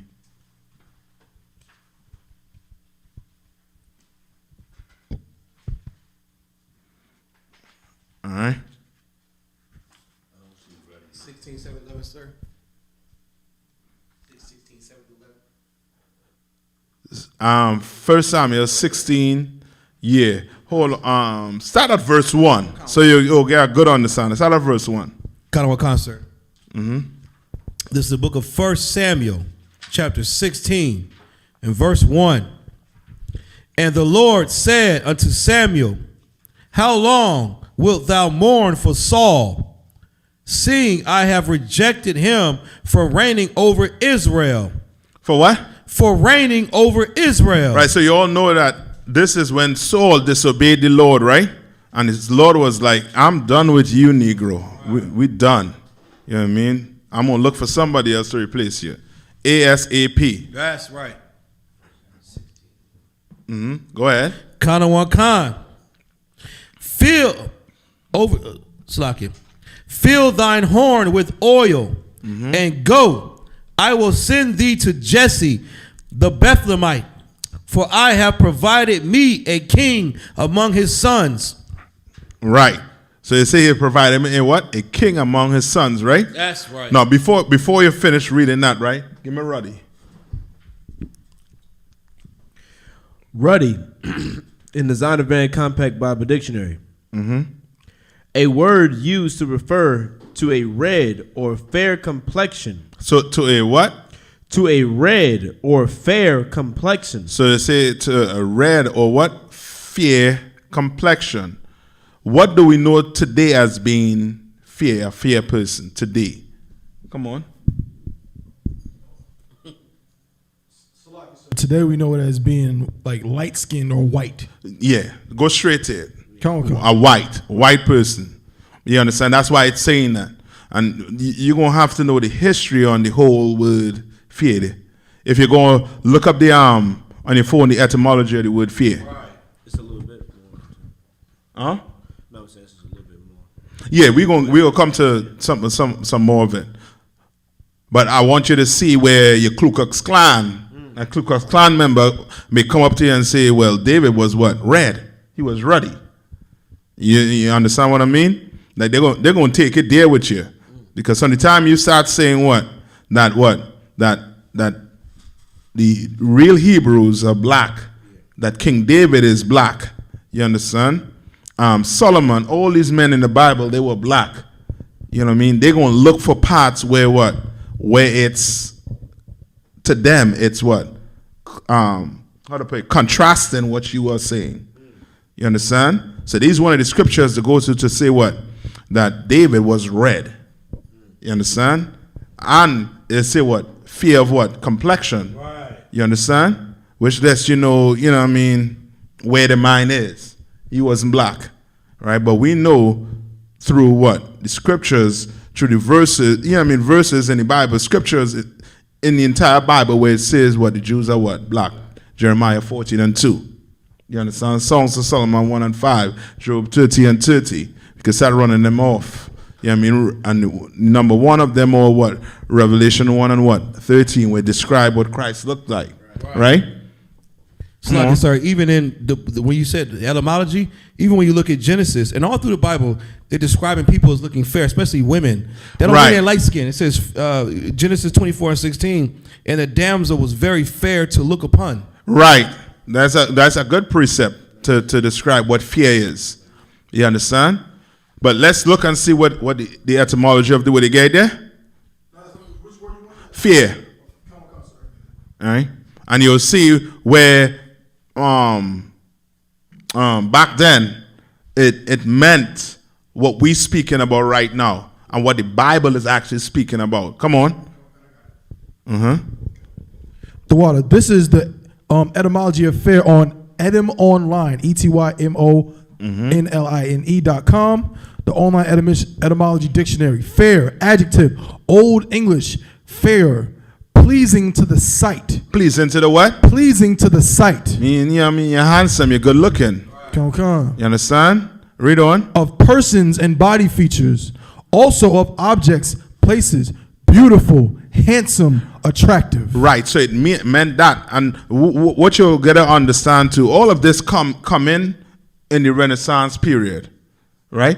Before the Renaissance period, you had what? All the pictures. If you go take a look at the walls, you're going to see that there were pictures of the disciples being black, pictures of Christ being black. In the Renaissance period, what it did was they whitewashed everything. Come. So now fear no longer means what? Read that one more time. Fair, adjective, from Old English, fair, pleasing to the sight. Pleasing to the sight. So now fear, read that where you're reading the Zondervan now. Ruddy in the Zondervan dictionary. A word used to refer to a red or fair complexion. So now it moved to what? Complexion. Not how you look, not your features, but now it's more so, your skin color. Your fair complexion, your light skin. You understand? You're white. You know what I mean? So they had to go what? Red, and they had to go with the fear to mean what? White. So David, they try to say what? David wasn't what? Black. David was as dark as can be, man. Right. He a brother. All right? So go back to Samuel, right? And if you go look up the meaning, like you just go in a regular dictionary and look up the meaning for fear, you're going to see one of them is going to be talking about a complexion. You understand? All right? And we know that when we read the Bible, because of the whole English language where it was translated from the Hebrew, is the context in which the word is used. You understand what I'm saying? And the context in which this word is being used has nothing to do with what? Complexion. Right? That's why with the brother, Kowal was the precept of Paul with fear, with the damsel was fear. That was Deuteronomy chapter 23. Right, so in Deuteronomy 23, when it mentions, the damsel was fear, it's not talking about what? her complexion. You understand? It's talking about what? Her beauty. Salakia, sir. Genesis chapter 24, verse 16. That was the precept. All right. Deuteronomy what? The book of Genesis, chapter 24, verse 16. All right. Genesis chapter 24, verse 16. Come on. And the damsel was very fair to look upon. Right. So that's good. A virgin. Right. A virgin. So that's going into something else now. Come on. And Salakia, if I may, sir, we know in here, if you actually look up the Hebrew breakdown in for Genesis chapter 24 verse 16, the word that's used and translated to fair is tawab. You understand? Yes, look It's good. the word tawab, Salakia. You know what I mean? Look good. You know what I mean? That, you know what I mean? It has nothing to do with what? Your complexion. Right? Wait, what you say you have there? Yeah, I got fair. It actually says it got nothing to do with the complexion. Right, so go ahead and read it. So now, you see how it's basically complicating the whole, you know what I mean, Zondervan. That's why you need to be in class. Because you will sit at home and try to teach yourself, and you come with some breakdown that is, you know what I mean, that you can get cut 10 ways, to, you know what I mean, to Sunday. All right, come on.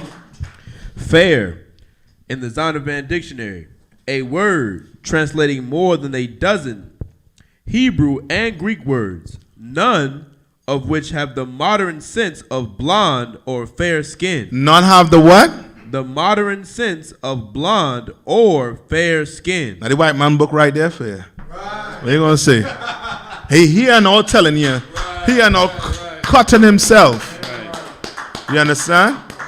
And in one breath he says what? It's red and what? Fear of what? Complexion. Well, that has nothing to do with complexion. Right? So now go back to Samuel now. 1 Samuel 16 and skip me down to verse 3 now. Khan, sir. This is the book of 1 Samuel, chapter 16, and verse, you said 3? Yeah. Verse 3. And call Jesse to the sacrifice, and I will show thee what thou shalt do. And thou shalt anoint unto me him whom I name unto thee. Right. So just to bring up to speed, right? Samuel was telling the Most High, yo, if I do this, if I go tell Saul that I'm going to anoint a king, he's going to kill me. Right. He's going, you know what I mean? He's going to put me to death. So the Lord basically telling Samuel, let's tell him you're going to make a sacrifice, right? With Jesse and them. Right? So skip me down to verse 6. Verse 6. And it came to pass when they were come that he looked on Eliab and said, surely the Lord's anointed is before him. And that's how Israel is. Israel go by what? You see up, you know what I mean? You see up, you know what I mean? Big, strong, you know what I mean? Face, you know what I mean? But like he in charge. You understand? Samuel's like, yeah, I mean, this got to be the brother right here. Read on. Verse 7.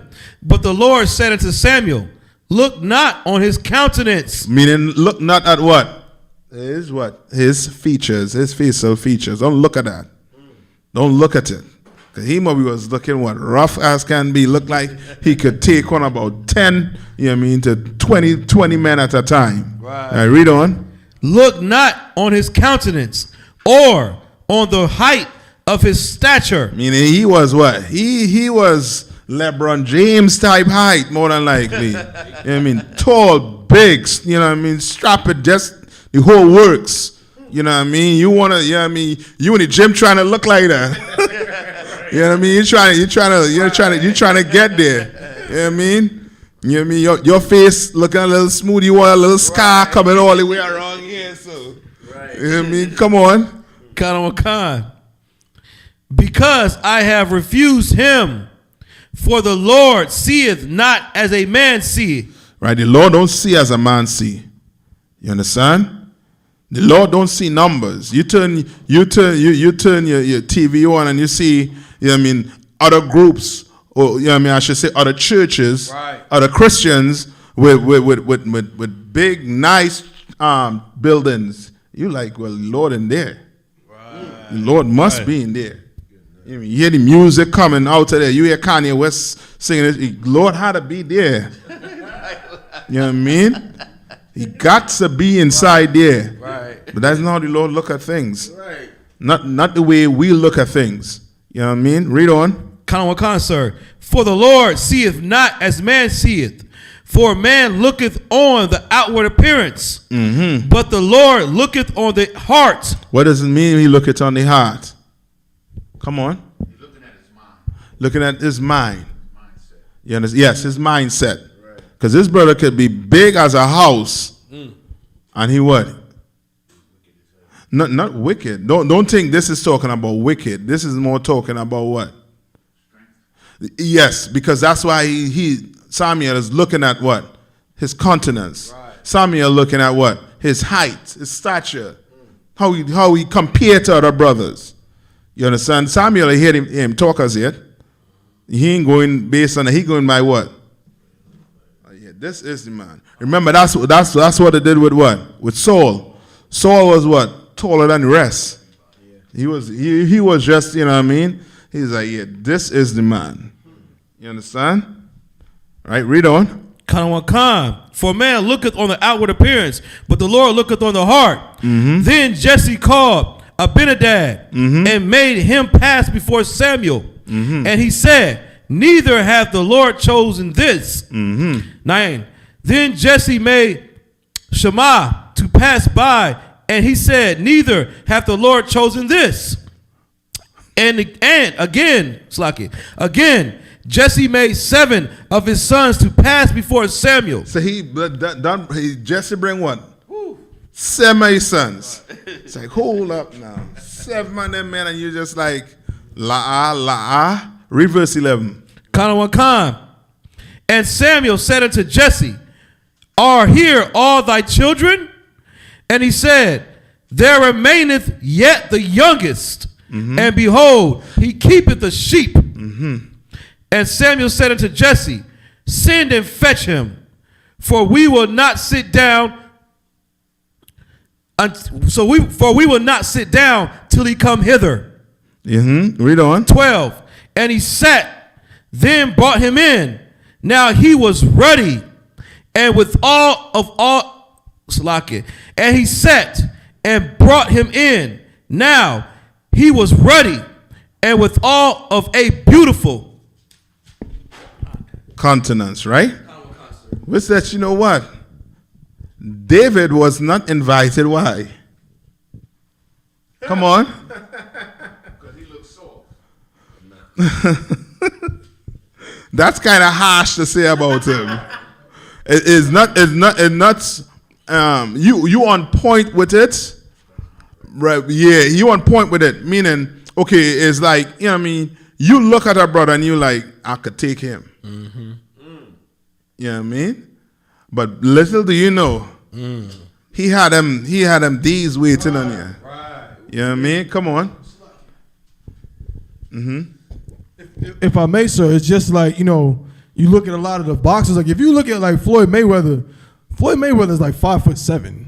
You know what I'm saying? Like he's small, and at his most weight, I mean, you know, he spent most of his career at 147. He's a little dude, but a lot of big dudes would have trouble, you know what I'm saying, fighting Floyd Mayweather. So even at first glance, he may not appear like, oh, he can do what he do, but he can do what he do. Salak. Yeah, I wouldn't go all the way there with Floyd Mayweather because he trained and they didn't know him. I'm talking about this cat.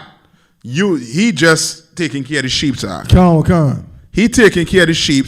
He is what? He is ruddy. And what? Read that part. Kanawakan. And his countenance and goodly to look to. You understand? Meaning this brother right here, you know what I mean? He don't look what? Like a killer. Yeah, he don't look like a killer. He don't look rough. You know what I mean? As you walk in the room and you want to know who running stuff, the dude with his face all, you know what I mean? Scar all the way across the face right here. You know what I mean? You're trying to, you know what I mean, the pretty boy or the boy who ain't looking like a killer. You like, well, nah, you He's not running stuff around here. When that's not how the Lord look at it. You understand? And now for them to get out of this what? That he was what? Red and what? Beautiful? It doesn't fit in. Context. You understand? The context of it, the reason why David was not invited is because he didn't look what? The part. He didn't look like, he could be any leader over what? Israel. But the Lord knew what? His what? His heart. The Lord knows his heart. You understand? Then carry me to 1 Samuel 17 and 42. Khan, sir. This is the book of 1 Samuel, verse 17, chapter 17, verse 42. And when the Philistine looked about and saw David, Philistine. Khan. Go ahead. And saw David, he disdained him. He what? Disdained him. So this David and Goliath. When they say the Philistines, this is Goliath. This ugly, nigh onto, dusty African. Right. You understand? Right? Read that over one more time. Khan. 42. And when the Philistine looked about and saw David, he disdained him. He disdained him. Read on. For he was but a youth. For he was but a what? But a youth. Youth. And ruddy. And what? Ruddy. David didn't look like what? David didn't look what? Red? Yeah. David didn't look what? He didn't look the part. So what happened with Goliath? Goliath basically what? Drop his guard. He's like, man, you gonna bring a pretty boy, to fight me? So you know how Goliath, more than like Goliath looked, as ugly as the sky is high. He looked, he looked like, he was fierce. And he looked at David like, this is an insult to my, to my whatever, warrior vibe or whatever. It's an insult to me. He disdained David. He hated David until David had his head in his hand. You understand? Right? Now, go back to the Zondervan. All right, go back to the Zondervan and finish reading Ruddy.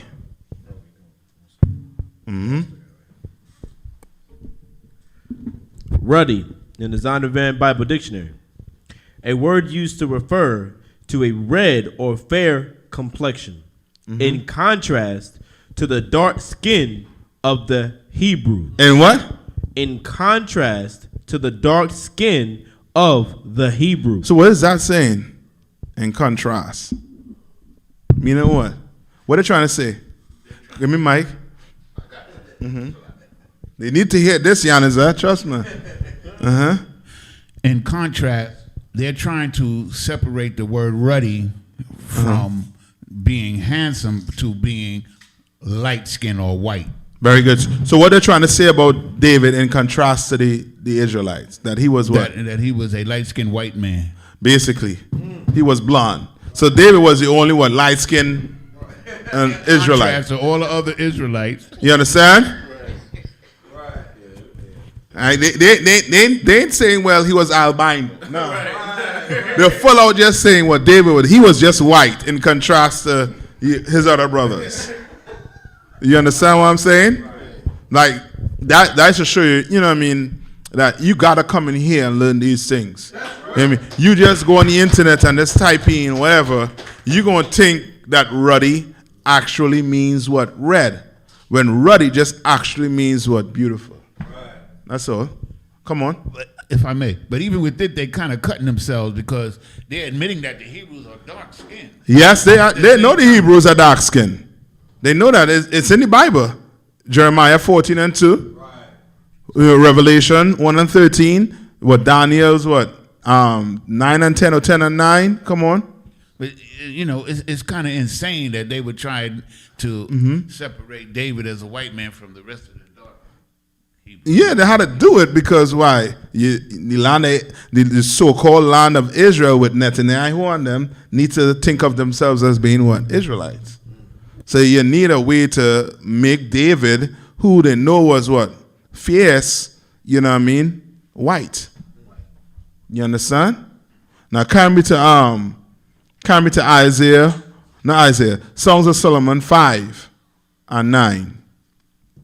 9 to 10. All right? So we clear on that. Ain't no Ku Klux Klan member could come and tell you David was red. You know what I mean? Ain't no unlearned Christian could come and say what? That David was red, was a white man. Come on. Uh-huh. Okay, so what you're saying is so heavy about the fact that they got to come in here and learn, because fake Israelites also get this wrong. Fake Israelites say that ruddy means he was like a light-skinned brother. Right. You know what I'm saying? So they don't even understand what it's really talking about. They think, oh, already, they still kind of trying to go halfway. He wasn't white. He was just lighter than the rest of us. Right. So they still going off lies. When this has nothing to do with what? Complexion. Right. Nothing. It just has to do with how he looked.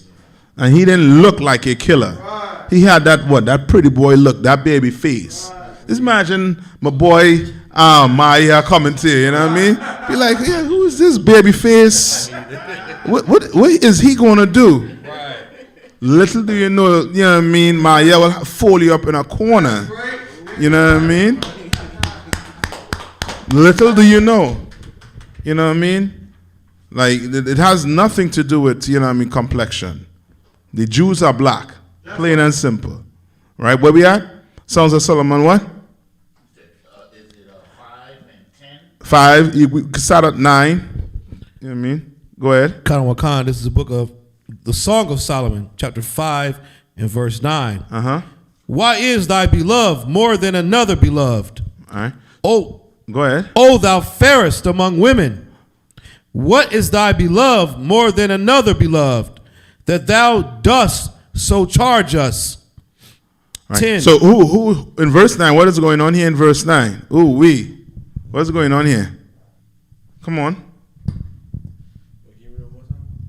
Read one more time. Khan. Verse 8. I charge you, O daughters of Jerusalem. No, verse 9. Slakia. Verse 9.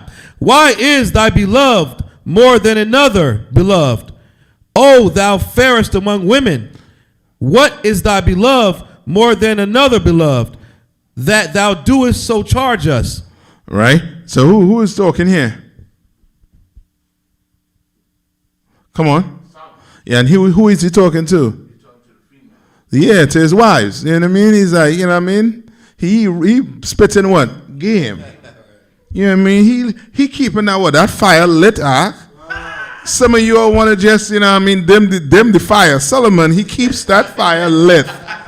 You know what I mean? He keeping it lit. He talking smooth. You know what I mean? He trying to, you know what I mean, get it in. I mean, you want to fight and argue. Solomon, you know what I mean? Right. What are you saying? What is thy beloved more than another beloved? You understand? Come on, read verse 10. Khan. My beloved is white and ready. So now, who's talking here? The wife. Yeah, she answering him back. She's like, what? My beloved is white and ready. My beloved is white and ready. That's it. Solomon White. And he read too, right? Right. What is that trying to say? Come on. He's saying that he's pure. Yes. Precept. Come on. Although your sins be red as scarlet, they be white Very as snow. good. I see somebody studying. Very good. You know what I mean? Give me Isaiah 1 and 18.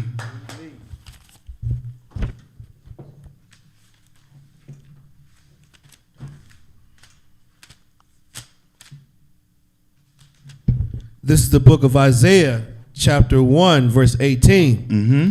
Come now, and let us reason together, saith the Lord. Mm-hmm. Though your sins be as scarlet, they shall be as white as snow. And you understand? So you're saying, though your sins be as what? Scarlet, meaning what? You should take your what? Should take your life. You know what I mean? Instead of taking them animal, you know what I mean, life, that blood, your blood should be, you know what I mean, spilled. Right. All right? Though your sin be as what? Scarlet. Like all the pork in the world. You understand? Like you're adulterer, a whoremonger. You mean you love it, you enjoy that lifestyle. So do you what? Although your sins be as scarlet, they shall be as white as snow. They shall be what? As white as snow. As white as what? Snow. You understand? Read on. Though they be red like crimson, they shall be as wool. They should be what? As wool. As wool. He telling you what? That you're going to be what? You're going to do what he said to do. You're going to follow his laws, statutes, and commandments. And you're going to be what? You're going to be white as what? Snow. You're going to be as wool. Meaning you're going to be what? Pure. That's right. That's why the white man, he came up with what? Black and what? White. Black meaning dirty, dingy. White meaning what? Pure, beautiful, the whole works. Right? Go back to Songs of Solomon. Right? So we clear on that, right?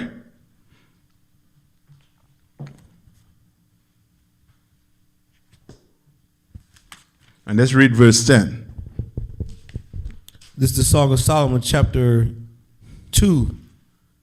No, chapter 5. Salakia, chapter 5 and verse 10. My beloved is white and ruddy. Right? So she is saying, my beloved is what? Pure and beautiful, handsome. Yes, it's pure and beautiful. Pure and handsome. That's all she's saying. She's spitting, you know what I mean? She getting him right back to this. You know what it's leading up to? I ain't got to tell you what it's leading up to. You understand what I'm saying? He keeping that fire lit. That's right. You know what I mean? All right? And, you know what I mean? That's basically what ruddy is. Ruddy is just basically beautiful. You know what I mean? It ain't, you know what I mean, what you will see on the internet from these Christians or your Ku Klux Klan members of ruddy meaning red. Right? King David was not red. He was black just like all the Jews. Just like me and you. You understand? And it has nothing dealing with what? Complexion. Right. It doesn't mean that King David was what? Fair. Meaning like to the white man to today. His meaning to today meaning what? Of light complexion. Right. Or blonde or whatever. Yeah. You understand?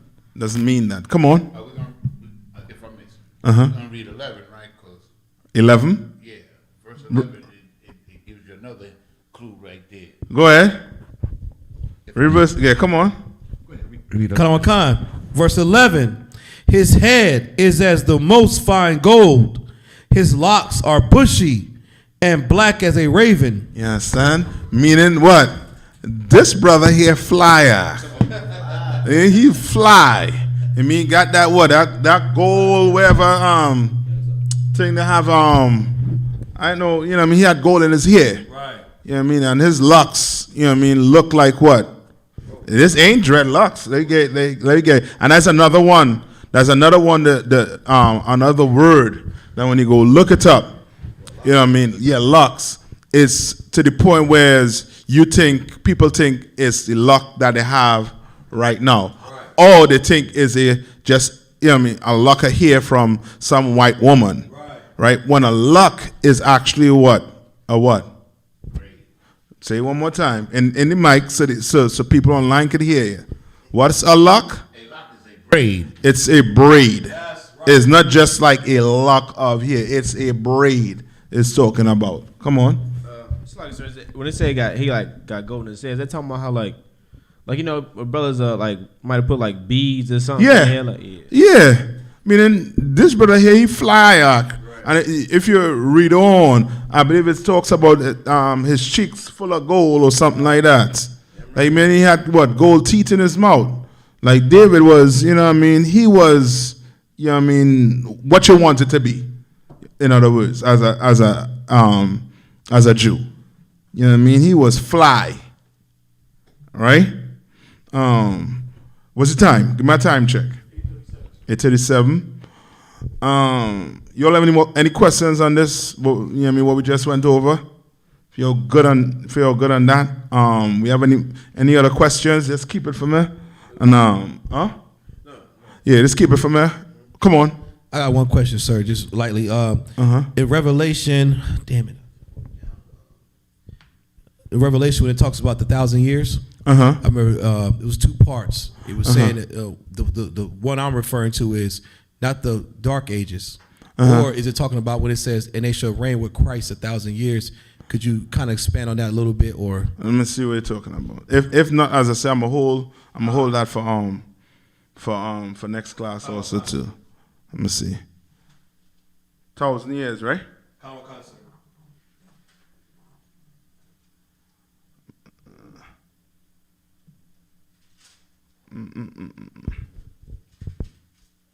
Revelation 20 and 4. Common concert.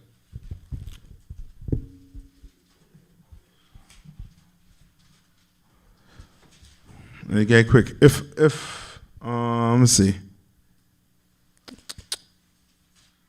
Right, and okay, just to let you know, right, like with time like these, right, when they say 1,000 years or this amount of years, it's just a what? What is time in the Bible to Israelite? It's like relative. Relative, meaning it's a dispensation of time.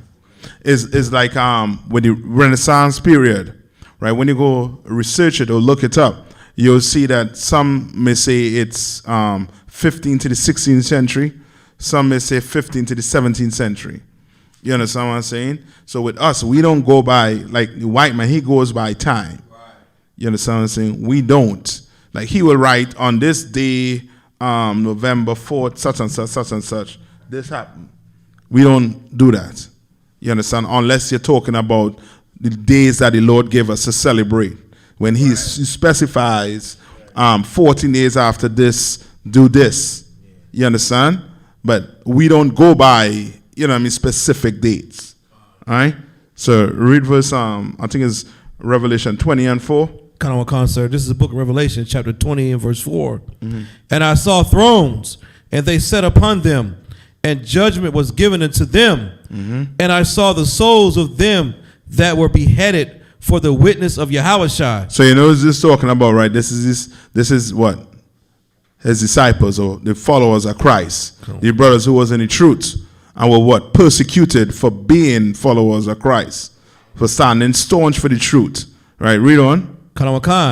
And for the word of the Most High, and which had not worshipped the beast, neither his image. Right, so the beast is talking about who? The white man. Yes, right? Your oppressor, right? And where could we go to prove that the beast is speaking about the white man? Come on. Genesis first, subtile beast of the field, the most subtile beast of the field. Where could we go to prove that that is the beast they're talking about? Revelation, that old serpent. Beast. Yeah, it must have beast in it. Oh. Next week I'm gonna start with this. Concert. I'll start with Yanazar with Isaiah, but I'm gonna get into all of this. It's actually in Isaiah 34 and 28. Read, that's the last one. Read Isaiah 34 and 28.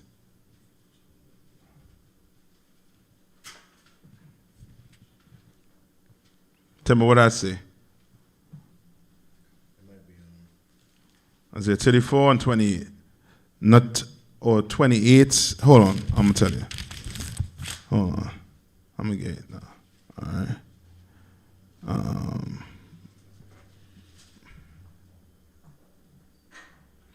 All right. Beast. Isaiah 35 and I'll be 28. 35 and 9.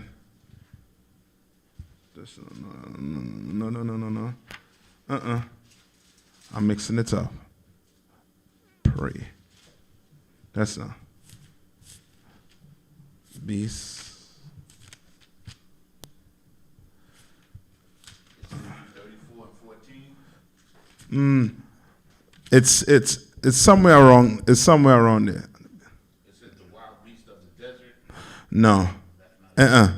It says we will pray. Is it the beast of the field? Come on. Is it my people became prey to every beast of the field? Yes. Yes. It's Isaiah 56 and 9. No, Isaiah. The one I want is I think it's Isaiah. It's somewhere in Isaiah. That's all. I'll tell you just now. Whoa. 28. Don't worry. I'm gonna get it for your next class. All right. I'm gonna get it for your next class. But I know it's somewhere in Isaiah. Either Isaiah where it says that we became prey to the beast. Mm-hmm. That was Ezekiel 34 and 8. Yeah, it's Ezekiel. 34. Sorry, Ezekiel 34 and 8. Yeah, go ahead. This is the book of Ezekiel, chapter 34, verse 8. As I live, saith the Most High, surely became my flock. Surely my flock. Surely because my flock became a prey, and my flock became meat to every beast of the field. To every what? Beast of the field. And now to be specific with the beast that's been spoken of in what? In Revelation, is speaking specifically towards who? Your oppressor or the white man. You understand? And then you use the other one too, right? Like the most subtle beast. Yeah, this is to explain who the subtle beast is. Okay. Meaning, when your Christian church says that what? The beast is what? Was the what? The serpent. But they don't understand that the beast is a man that's been spoken of in Genesis. This shows you that the Lord describes the nation as being a what? A beast. So let you know that what? It ain't talking about a animal. Right. They're talking about a nation. That's right. You understand? Or someone. Right? And I think Ezekiel, read Ezekiel 34 and 28 for me. I think that's some more to it too, I believe. I was saying Isaiah, but it was actually Ezekiel. Ezekiel 10? No, it's 34. Does 34 or 28? Sir. This is the book of Ezekiel, chapter 34, and verse 28. And they shall no more be a prey to the heathen, neither shall the beast of the land devour them. You understand? So it's telling you now who the prey was and who what the beast is. The prey was who? His people, my people, which is Israel. And the heathens is who? The beast.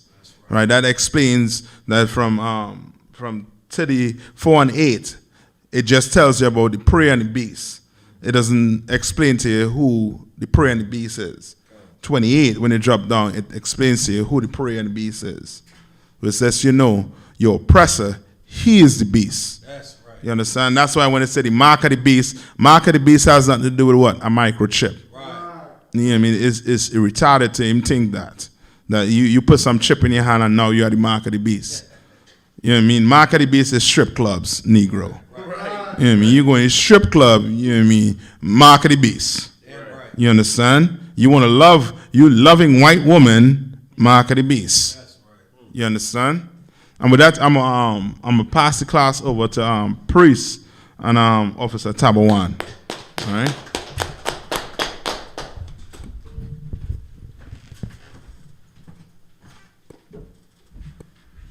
This is it.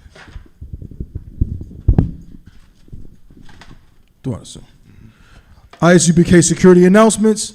We are the ISUPK out of 1 West 125th Street, Harlem, New York, under Commandant General Yohana. New rules for brothers and sisters. When a new brother or a sister comes into the school, they are off limits for 6 months. They are to be saluted only. They are here to shed themselves of the world. After 6 months, if a brother or a sister has an interest in a particular person, he or she must get permission from the head to speak to a brother or a sister. There is another 6 months in which the brother or sister will court each other. After this 6-month period, the brother or sister will get permission from the head to marry. Tithes, which is a commandment. You can find this in Numbers 18 and 21 and Malachi chapter 3 verses 8 through 10. Means tenth in Hebrew and is pronounced ma'ashara. 10% of every penny of any increase the Lord gives you, you give to the Treasury Department or teacher. Priest fund, free will offering for priests, not mandatory. Whatsoever amount you would like to give.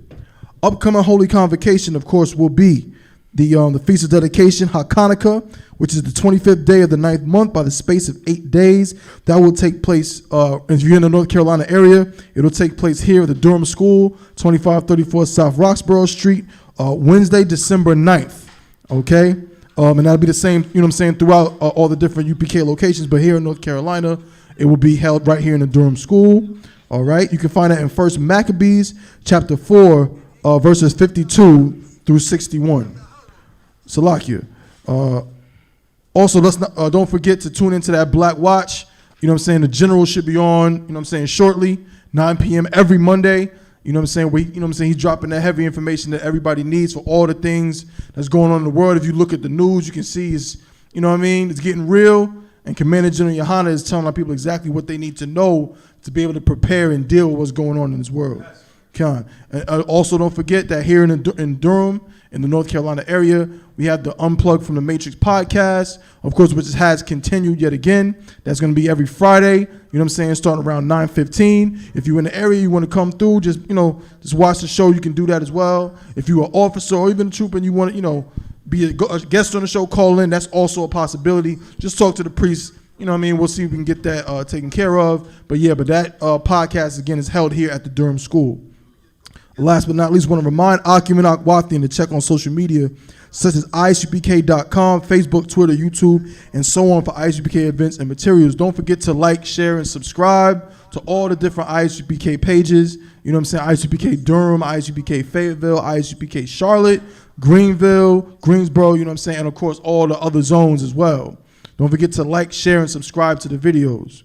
Okay, last but not least, if a brother wants to be a trooper in the school, they need to start wearing all black, which includes black boots, shirts, pants, headband, or scarf. And with that, Imadium, which means to stand. Wapunya Aquadum, which means turn and face the east. All right, we're going to close out with the Lord's Prayer. We're going to start out in the Hebrew, Abanawa, Shabbat Shemayim, Kodash, Haya, Shamka, Yahweh, Malak with Ka, Taba'ah, Ratazah, Haya, Aisha, Ba'aratazah, Kawa, Haya, Bashamayim, Nathan Lanawa, Rakam, Cow, Yawam, Wasalak Lanawa, Kalbwath Nawa, Kasalak Nawa, Kalbwath Yanawa, Wala'ah, Tabia'ah Nawa, Bonasai 1, Abor, Hawashai Nawa, Mayan, Rai, Kaya, Laka, Hamalakwith, Waha'ala, Wa'ataparith, La Walamyam, Amen. In the English, Our Father, which art in heaven, hallowed be thy name. Thy kingdom come, thy will be done, in earth as it is in heaven. Give us this day our daily bread, and forgive us our debts, as we forgive our debtors. And lead us not into temptation, but deliver us from evil. For thine is the kingdom, and the power, and the glory, forever. So be it. Saw, which means to turn. Sisters, Yashab, which means to be seated. Men of Israel, Saw, turn to face the teacher. Men of Israel, we give one courtesy salute to the teacher. Men of Israel, Amadim Shabbat, Imadim, Barak, Yahweh Ba'ashim, Yahweh Shabrakatah. Yadim Atah, which means hands down. Saw, turn to face the sister. Sister, Imadim, which means to stand. Men of Israel, we give one courtesy salute to the sister. Men of Israel, Amadim Shabbat, Imadim, Barak, Yahweh Shema, Alatah Ba'ashim, Yahweh Shai. Yadim Atah, class dismissed.